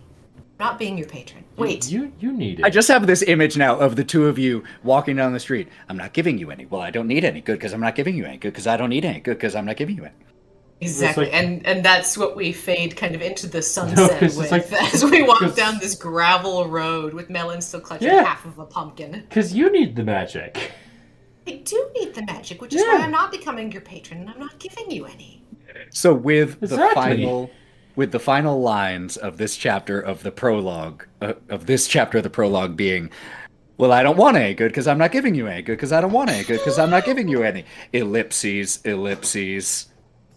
That is where the pages riffle forward once more. And we are going to take a break there before we do the final chapter of the prologue. We're going to shoot to be back here in 10 minutes, which is the top of the hour. Hope you guys have been enjoying it so far. I have loved this. So let's be back here in 10. Yeah. Sweet.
And we're back. So before we jump in to the final chapter of tonight's prologue, I do just want to give a shout to these super pretty dice that I have been using that were from Misty Mountain. They have these really cool, like, inlay here. I can't even tell. It's multi-hued. It's perfect for Wild Beyond the Witchlight, and I haven't gotten a roll yet, but here's hoping that the first roll of my game is also a nat 20, like the first d20 roll of the game that Bodhi dropped. Crazy. And I love, and I know the answer for some of you very quickly, but I'm just curious for the rest of you. Favorite material for dice? Because I love metal and stone, which is one of the things that I love here. What about you guys? Metal is good and all, but it's just really rough on if you have trays or anything, and it doesn't give a nice enough a bounce. Either fair. Really good ones are either going to be resin or plastics. If So you get you're the hunting bounce, good it's sound. true. Are the rest of you resin and plastic people too? I prefer. I like resin because Cool. More stone and metal I like dice the for stone. me. I like the stone. I like being able to like feel my roll in my hand versus like just throwing metal one down. It's like it's not in my control. I don't feel it. I'm just Now, throwing. I will admit, I like the bounce and the roll of resin, but I like the feel of stone in the hand. Oh, if you want to talk metal dice, here's a metal die for you. Like these two sets of dice of cat's eye or tiger's eye and jade that I've had since I was 14 or so. And I've been a stone dice guy ever since. I will admit though, I am also using I've got stone. like a stone set over here. Ethan, actually, you bought these for me, so I like to have these for like my fidget dice, but I like Nice. to roll the resin dice. Nice. I'm also using Well, stone one dice way- right now. The gemstone. One way Chip it. or the other, I love these dice from Misty Mountain. Can't wait to get more. There we go. My first full set. But we are going to jump back in to the final chapter of the prologue. Grump and Otto. Tonight is the big night, opening night for this leg of the Witchlight Carnival's rotation. You lot only arrived on the material plane yesterday. And as always, it's been a kaleidoscope of frenzied activity. Yes, the magic of the carnival does allow a huge amount of setup to be taken care for you, but like any show, it still needs a little hands-on work as well. Booths are being erected, some still the slow way, setting up tent poles and assembling small booths, others the fast way, pulled out of tiny storage dimensions, whole and already set up. The performers and hands of the Witchlight Carnival are currently a dichotomy between hectic energy and relentless calm, some bordering even on morose. The people working at the Witchlight Carnival are a combination between new hires and people who have been working this carnival for longer than some people have been alive. Kalmakos, the Cyclops, lumbers by, a giant sugar-glazed mushroom in one hand, a still rolled-up tent slung over the other, and with a mouthful of mushroom, gromp, just gives you a nod, an acknowledgement as a co-worker, and three goblins whose names you're still not quite able to keep straight chatter away as they sip tea and narrowly avoid ending up under Kalmakos' foot. The two of you are currently strolling through the lanes together. Your two booths, quick to set up and mostly already set up, so you two have decided to take a little walk beforehand under the strings of lanterns. And the two of you, unknowingly at that moment, share a similar thought. When you first joined and started at the carnival, opening day was magical. Seeing the looks on the faces of those from dozens of different planes of existence, being so vastly different from each other that their excitement was one of the few things that united them. But the wonder in their eyes was nothing compared to the excitement and joy you felt getting to be a part of it, getting to see something new every day. Or so you thought. You know, with enough time, even the most exciting things can become commonplace and mundane if you see it and do it enough. You've seen this firsthand, like the fire breather working at the carnival, who barely wakes up in time for his performance and promptly falls asleep in a drunken stupor as soon as his show is over. And you've started to notice that, for you too, the shine might be coming off of the apple a little bit. And the new and exciting is beginning to feel familiar and monotonous. Maybe this will be your last run with the carnival. And before we jump any further in, as you both share this thought unknowingly at the same time, how does that realization make each of you feel? Grump.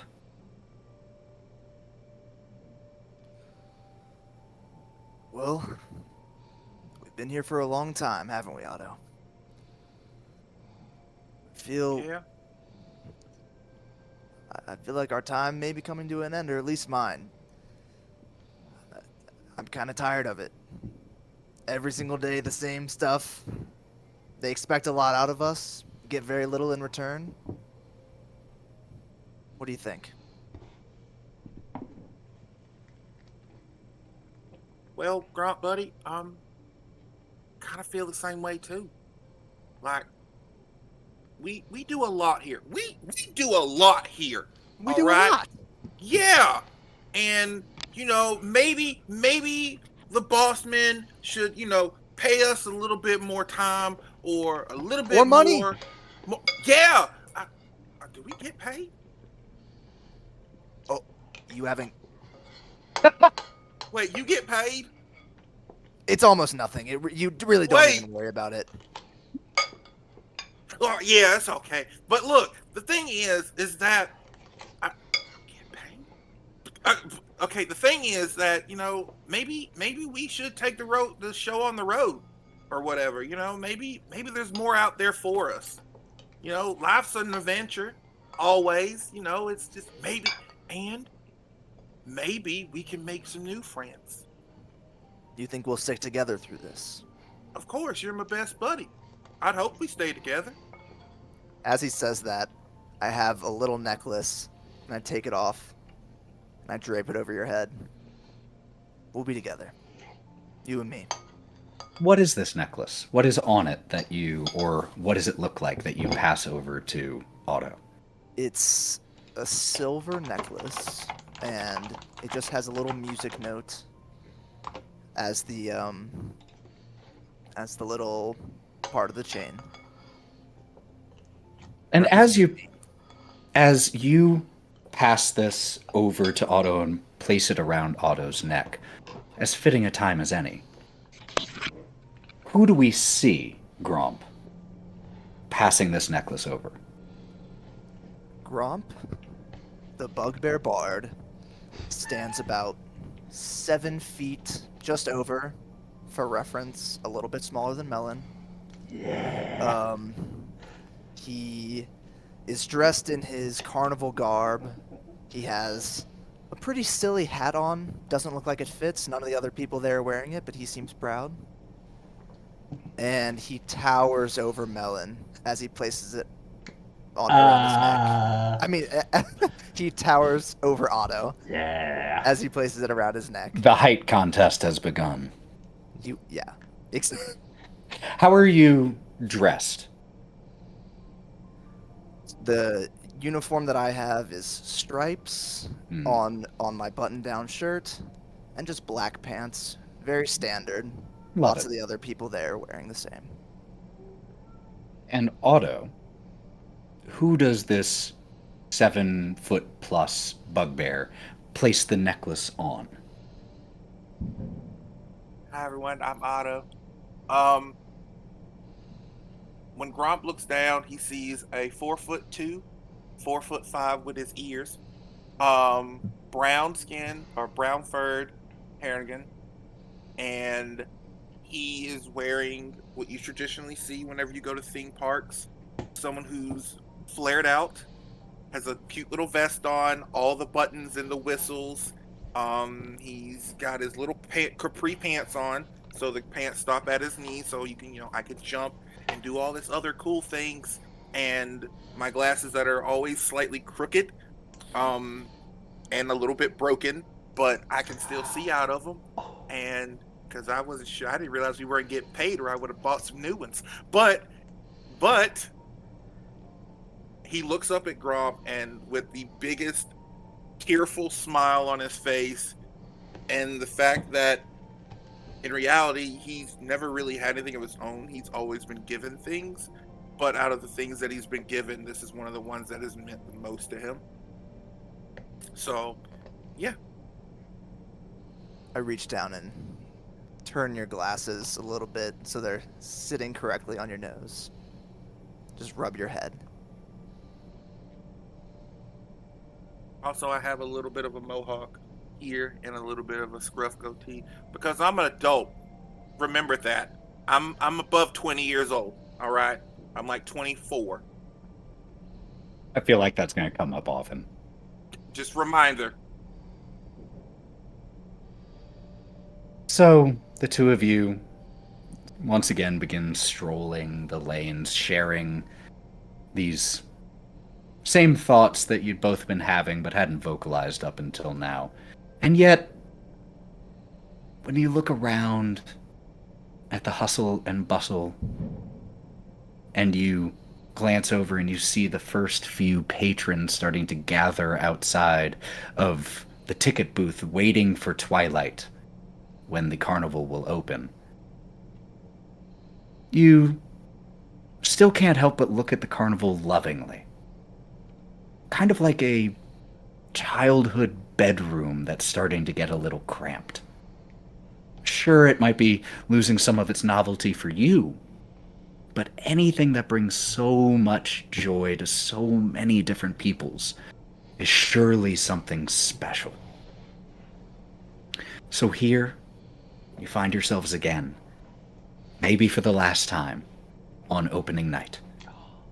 Walking the lanes, listening to the chatter and laughter of your co-workers and friends, and walking with your closest friend in the carnival. Gonna miss this place if we do end up leaving. Yeah, I still like it, and I still love my coworkers and everything, but it does bring joy to people who come to the carnival every year or every time it brings around. That's the best thing about it. I get to see all these new faces and new towns, and just to bring joy to people's life, and that's what I like, and that's what keeps me, honestly, that's probably what keeps me going when we keep doing this, and we get to do it together. Carnival Your Bros. bright eyes always bring joy to all the people here. Well, I thank you. And your warm, succulent tones with your voice that you do when you sing to people and do all that cool stuff. And he does a little dance. It's good too. You know how much I love when you call my tone succulent. Yeah, I learned that word. I learned that word from Mr. Stone, who runs the Beholder game. He used that to describe the lady that runs the cotton candy booth. Is that so? But it wasn't about her voice. It wasn't don't about talk her to him voice. anymore. Oh, okay. Yeah. Kind of a piece of shit, that guy. Nice to me. He gave me an apple one time. It was half eaten, but he gave me an apple. As the two of you are having this discussion about whether or not that guy is a POS or not, a voice interrupts your conversation. Hey, Otto, would you mind giving me a hand over here? Yeah. And you see, calling you, Otto, Robin Wildheart, one of your other closest friends at the Witchlight Carnival. She is a half-elf, who is responsible for most of the beasts here at the carnival, making sure that they are fed, cleaned, taken care of, exercised, trained, all of that. You have also been practicing with her lately some of your marksman skills. She decided to teach you a little bit, partially out of your interest and partially out of simple boredom. Sometimes the life of working a fair, especially for someone who works predominantly behind the scenes, can be a little boring. And right now, as she's calling you over, you see that she is currently with a number of the giant swans that operate the gondola ride here at the carnival. Hey, Robin. Yeah, hey, Aldo. Hey, Gromp. How's it going?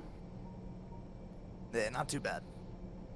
She has chestnut hair that is swept over to one side and falling slightly in her face that she constantly blows out of her eye just to have it fall right back.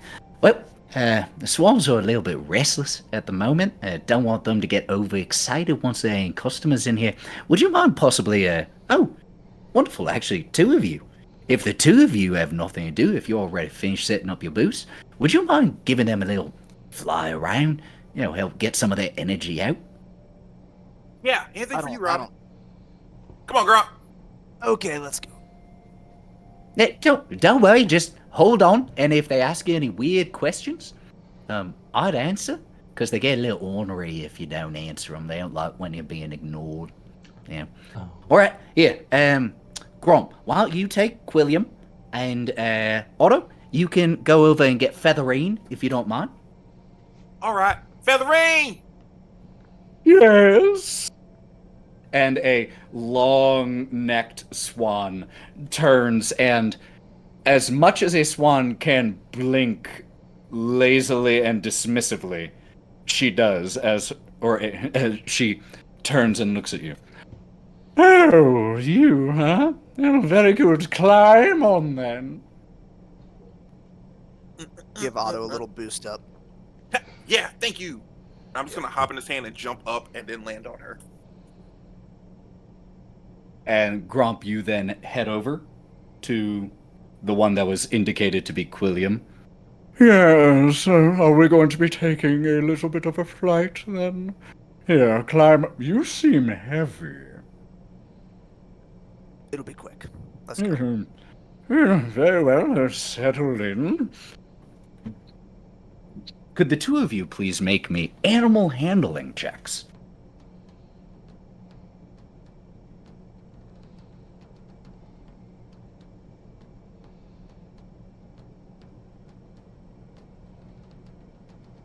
Oh, good. That's a good look.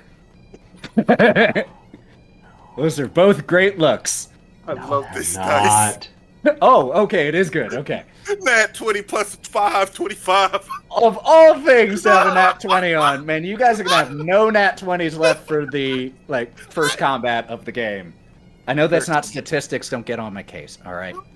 All right. You both succeed, and you get Otto. You've done this before. You've helped Robin do exactly this. Gromp, probably your first time. But you grab. Oh, well, don't worry, I won't go too quickly for you. The beating wings, and they start flap, flap, flap, flap, flap, flap, their webbed feet flapping against the ground as they run and take off, and the two of you start to soar above the carnival.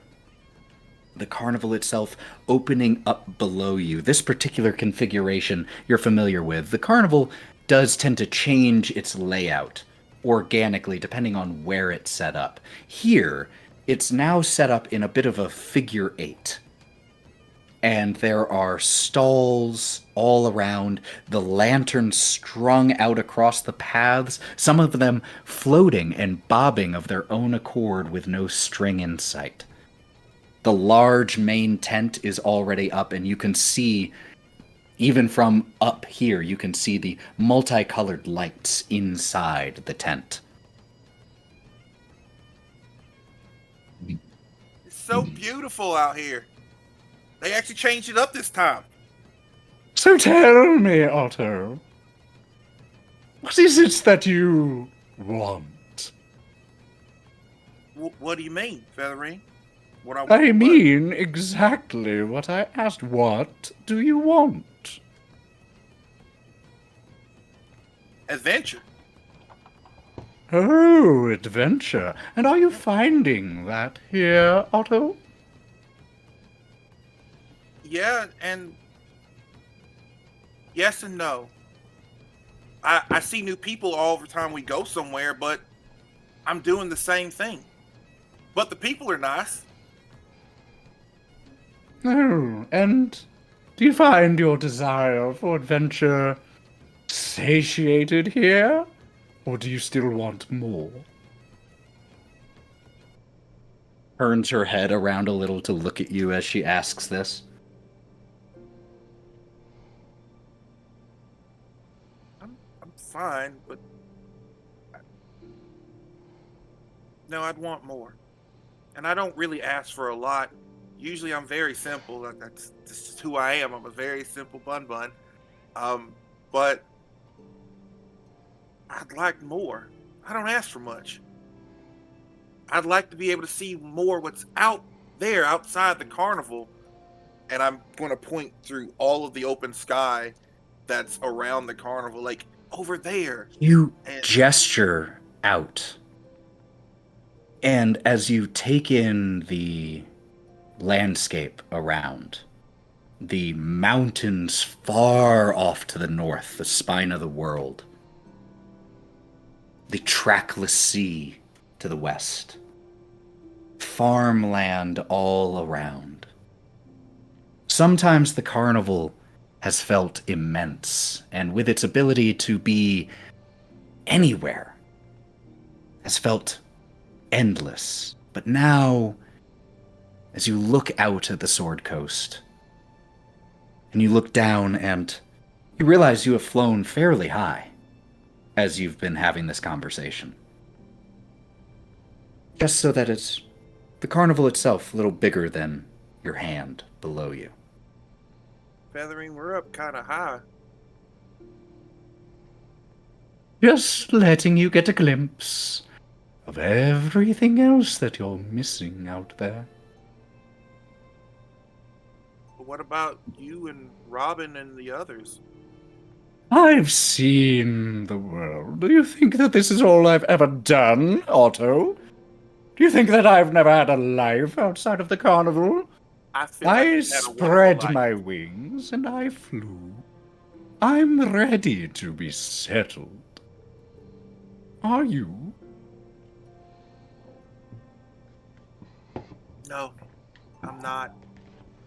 I'm not ready to be settled, and I want more from life with my friends, and I want to meet new people and have new experiences. And as he's saying all this, the wind is like flapping his ears back in the wind, and you see like just the cheesiest but the most bright, wholehearted smile. I want to know more. I want to see. I want to feel the sand in my toes, and I want to just be where all the other people are and experience life. I just want And what's best. the spiral that you've been flying in starts to descend. Well, I can't give you all of that. But you've answered my questions. You said you wanted new experiences. Otto, have you ever fallen into a large body of water? What? Well, I mean, As you start to answer, she barrel rolls. Can you make me a dexterity saving throw?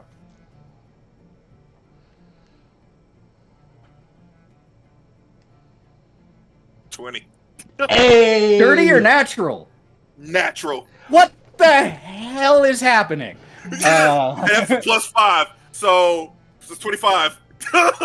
She barrel rolls, and you just, through the strength of your bun legs, manage to hold on.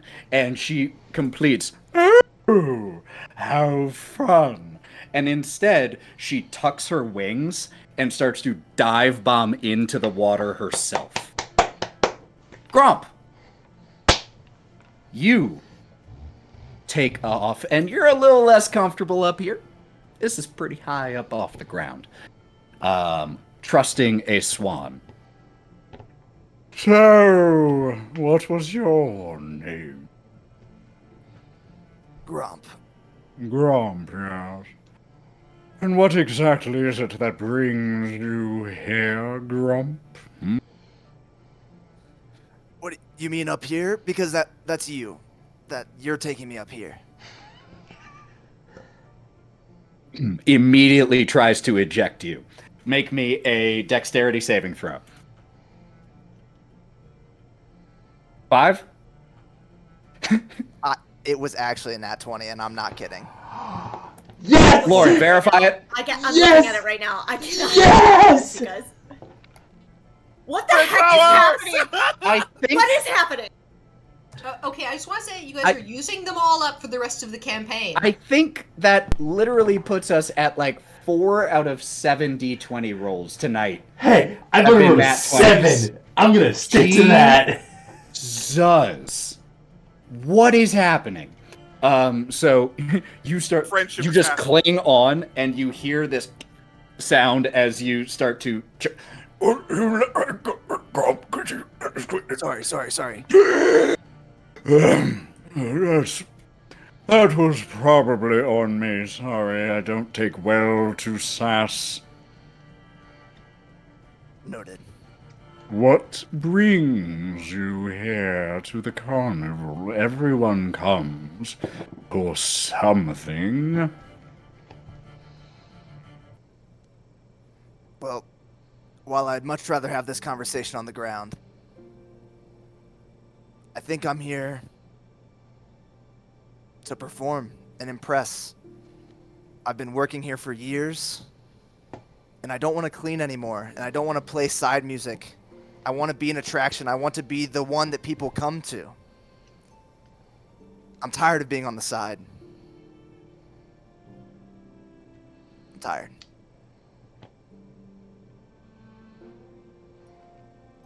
For a little bit, the only sounds that you hear after you stop are the beating of slow wings and the wind through by your ears.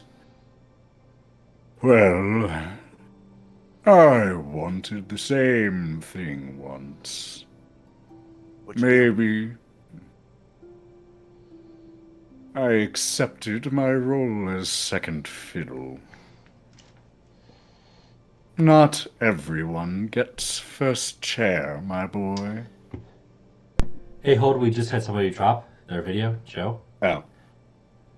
That must have switched around. Oh, it didn't look good Video, for a something second fun. there. Apologies. Stuff will be fixed here in just a minute. I don't know what's going on with Joe. There she is. Joe, you're muted. Now you're muted. I'm sorry, there's a storm. Oh. Again! It's Florida! Florida. Legit, we were Yeah, playing. you know what, that checks we were out. playing in a different online game together on Wednesday, and Joe had to go because there was a tornado In very close to Florida. the house. So, we're gonna do our best to keep Joe with us. It's tropical storm season. Lucky me. Yay! Hey, you know what? You're gonna be out of there soon enough. So, Quilliam's response. Not everyone gets to play first chair, my boy. But you're young. Lots of life ahead of you. So, what are you going to do about it?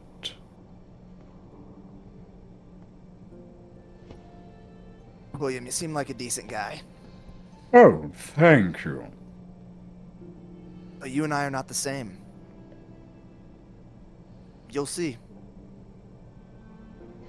That's all. the rest of your flight with Quilliam goes on in mostly silence, though not awkward silence, almost a companionable silence, letting that final comment be the period at the end of this conversation.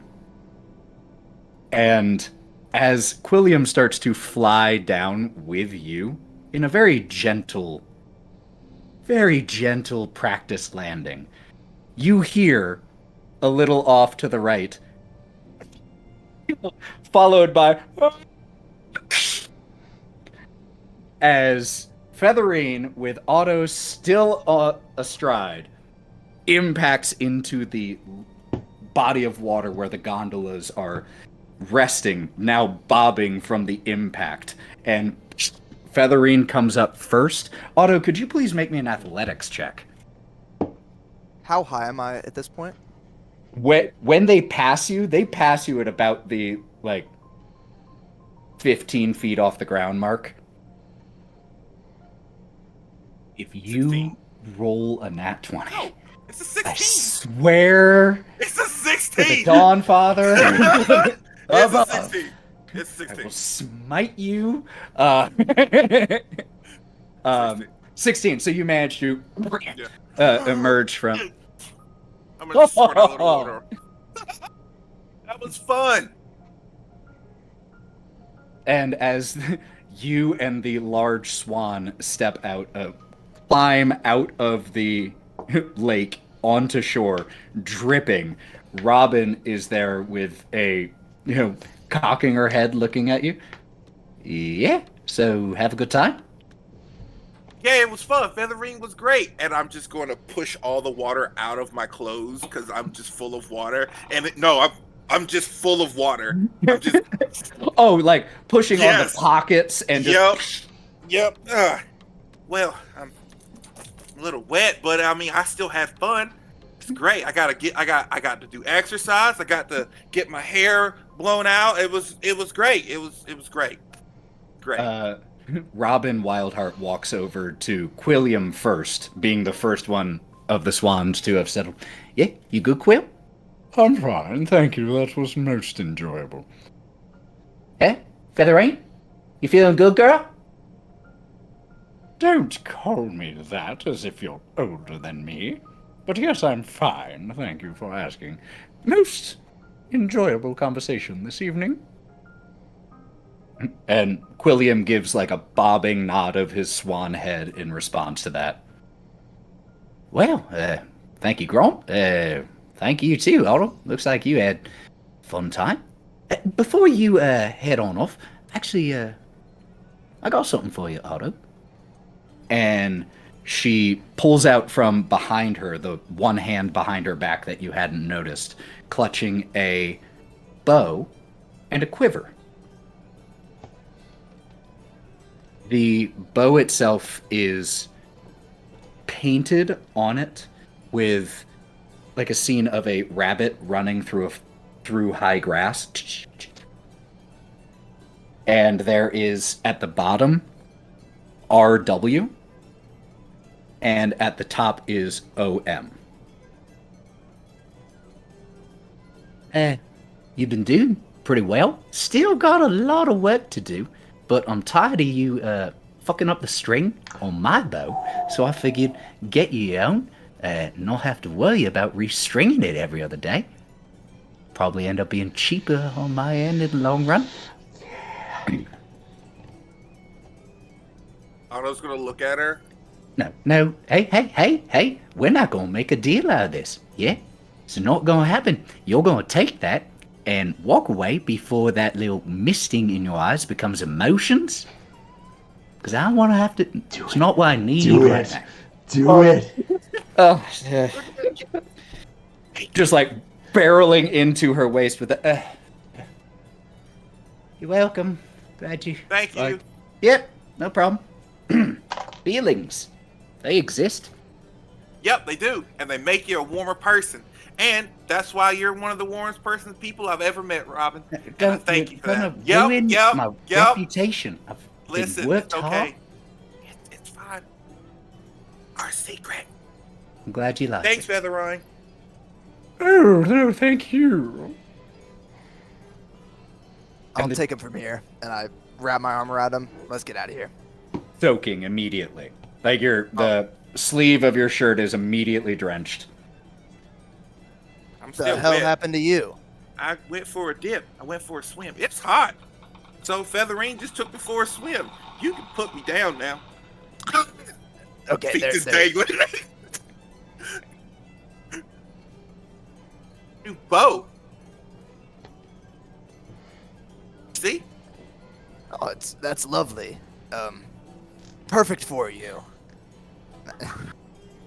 Thanks. Yeah, it is for you, Otto, mechanically, that is a longbow. For Gromp, that is absolutely a short bow.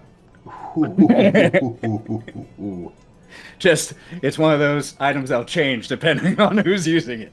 The quiver doesn't currently have, it only has practice arrows in it, so they aren't metal tipped at the moment. Maybe we'll shoot around tomorrow. Let you try it out. Yeah, that'd be great. Cause I'll be honest with you, I was fucking up her bow a lot. My hands just trying to hold that sucker, and I was popping myself in the nose and As everything. Otto says my hands and he holds them out, you also see like the blisters from training with the bow that are there and the mark on the bow wrist. Okay, yeah, we'll have to get you some better training. I'll get you some equipment tomorrow too. We'll do you up Sweet. nice. Yeah. As you two are talking and continuing to walk, and the hour of twilight grows closer, only about an hour or so away now, you, Gromp, hear a familiar voice. Gromp! Gromp! As running up behind the two of you is someone far shorter than you, Otto. Bijen, the,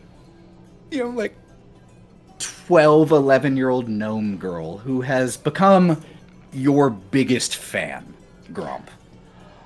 And she has mohawk hair that is stuck up about 3 inches, which on her means quite significantly. That is rainbow color, dyed rainbow. And she runs up to you. Comatose says that Mr. Light said that Mr. Rich said that the stall needs a new song for during the contest. One that won't be too distracting, but won't be too boring, and won't be too intrusive. And I know that sounds like a really, really, really, really, really, really, really hard job, but I also know that you can do it, Grunt, because you're like the bestest, and you can do anything. But they told me to tell you. Take a breath. Take a breath. It's gonna be fine. I already got it ready. Of Of course. course you do. Of course you do. I mean, because you're like the best, and you play music so good, and like, of course you do.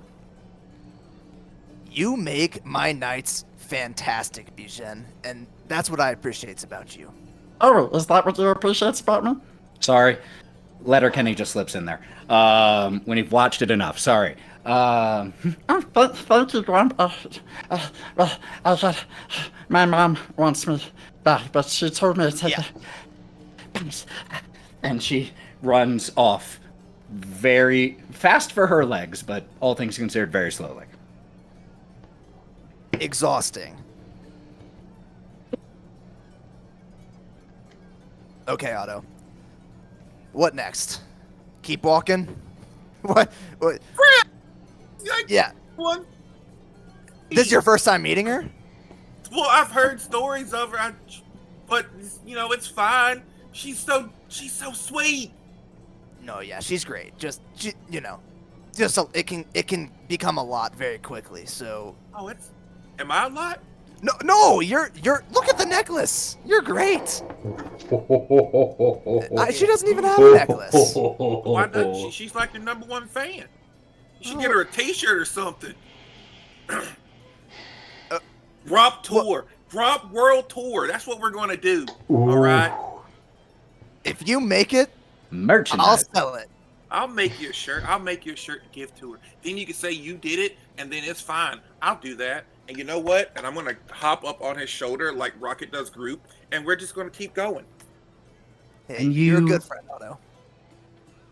The two of you make another circuit around the figure 8, waving at friends, stopping to help those who need a little hand, finish setting up because TikTok, it's almost opening time.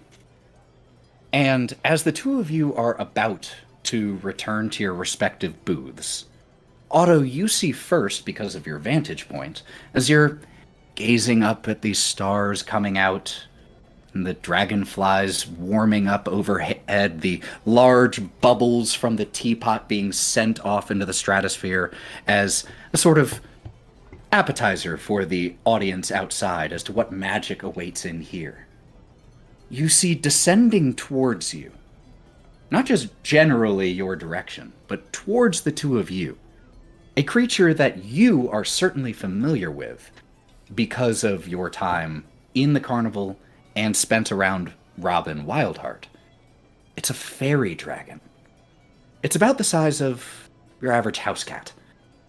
And though the wings are still leathery, they are in the shape and design of butterfly wings. This particular one is blue with pink along the top ridges, and it descends towards the two of you. Grump, can you put your arm out, please? Yeah, I got you. The tiny little claws just settle there as if you had invited.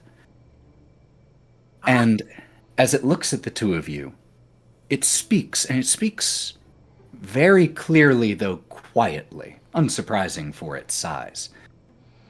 Do I have the pleasure of addressing Master Grump and Master Autogen?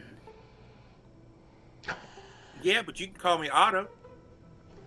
I actually prefer Master, yeah. Master Grump, Master Autogen, it is a pleasure to make your acquaintance. My name is Fluffy. What?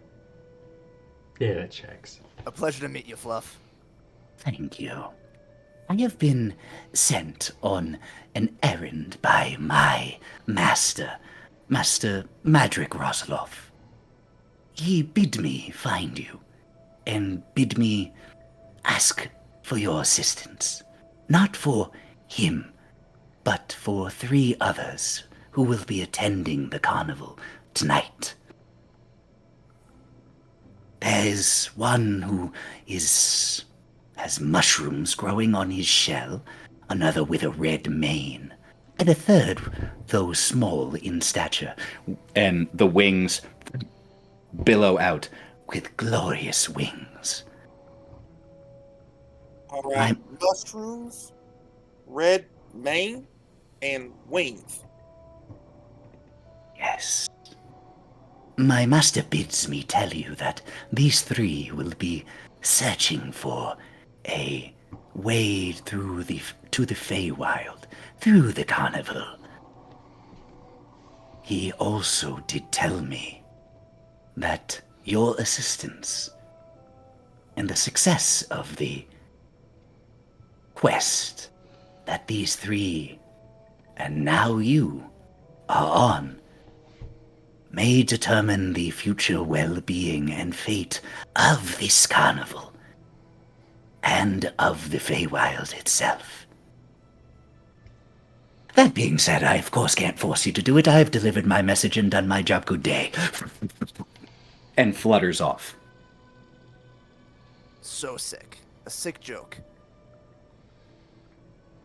I'm going to grab Grump's face and turn him towards me and look him dead in the face. How close do you get? Come down. I'm still on your shoulder. I didn't leave. I'm still on your shoulder. How close do you get? Oh, so you have to look up. No, I grab him and just right here. We're face to face. Grump, do you know what that means?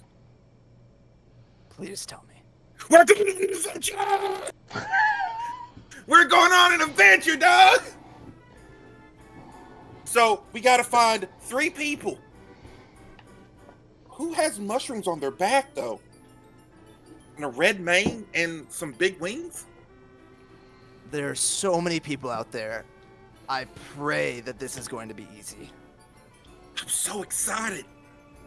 And from a fairy dragon, nonetheless. You know how rare it is to see a fairy dragon? It was gorgeous. I was very excited. He was quite fluffy. Well, okay, so that means they're coming here. That means we need to go to the front to make sure they get tickets and to let them know that they're taken care of. So, yeah, that's what we'll do. Let's go. I'm excited. New friends. Twilight I know you are. draws near. And as you head towards the ticket booth, there is a large crowd already gathered outside, eager to buy tickets and enjoy the carnival's many attractions. And as the two of you scan over the crowd, you see a tall, ever so slightly taller than you, Gromp, Leonin with a bright red mane, being chastised, apparently based off of the gestures and wagging clawed and ringed finger, by a dragonborn with illustrious red wings. And standing off a little ways away from those two, a small wisp of smoke rising from something between his lips, a very large portal with mushrooms and fungi growing all over his back, and a trident strapped onto the back of the shell, hanging from the prongs of the trident, drying herbs. And as you gaze upon the crowd, and these three catch your eye, a voice from inside the ticket booth. And we're open! And that is where we will pick up next time. Yes! Oh! Oh, awesome! Oh, So yeah. whimsical. Why is Otto just the most pure? I know. I want to. How dare you all be amazing. In my pocket. You guys are so great. Everybody is so endearing. Oh no! I don't know who I love more. Wait, it's me. You love you the most, please. You know that. And money. You love money more. You do love the most money. nat 20s Bitches, I've bitches, ever bitches. seen, ever, Only in Morgan and I so didn't few get one. rolls. Unbelievable. Yeah, In I so few got a total rolls. 7. Well, before everyone heads off, I do have a few closing announcements to end the stream. First of all, we will be off next weekend, but we will be returning same time, same channel in 2 Comic-Con. Saturdays, because both Lauren and myself, as Thousand Faces Cosplay, and Misty Mountain Gaming will be at Origins Game Fair next weekend in Columbus, Ohio. So if you are anywhere nearby, or if you feel like coming to a cool gaming-focused, tabletop gaming-focused con, please do come out. Hey, Two if you do- Nerds Play. Please call him Daddy GM. Please don't. Two Nerds Play will be taking a break for a couple weeks while Rob is on the road, but the Existential Nerd continues his Solasta adventure Sunday afternoon. Cthulhu is going to return streaming on Monday, and they will be giving away Misty Mountain Gaming dice to a subscriber in the chat that night and every Monday. So tune in so you don't miss your chance for that. Who doesn't Tuesday. love free dice? They are. Tuesday marks the final Edge of Knowledge D&D session on this channel. Follow the link in the Discord to continue keeping up with the adventure. And Spelljammer will return on Wednesday. On Thursday this week, there's going to be some painting done on the She-Demon and the Drider Thursday night. David and Julian will be painting minis after work. I believe that covers the final stream announcements. So with that, I want to say Io Jaeger wants one of us to roll a d10 for them, so I'm doing that right now. okay, It's an 8. for whomever needed it, there's an 8. Well, I cannot thank all of you enough for joining us on this first prologue, and next time we will get into the wonder and magic of the Witchlight Carnival itself. Not this coming Saturday, but the Saturday after that. Please join us again next time. Io That- Jaeger just gifted 8 subs for rolling an 8. I Oh, just want to Jaeger! thank you so What a much. legend. That's Whoa! incredible. Oh my Good god! Jaeger! Can we also Mad lad. Incredible. Thank you Mad so lad. much. Mad lad! can we also to give a rescue. big thank you to Ethan for being Yes. fucking amazing. Yes. Thank you all Amazing. were amazing.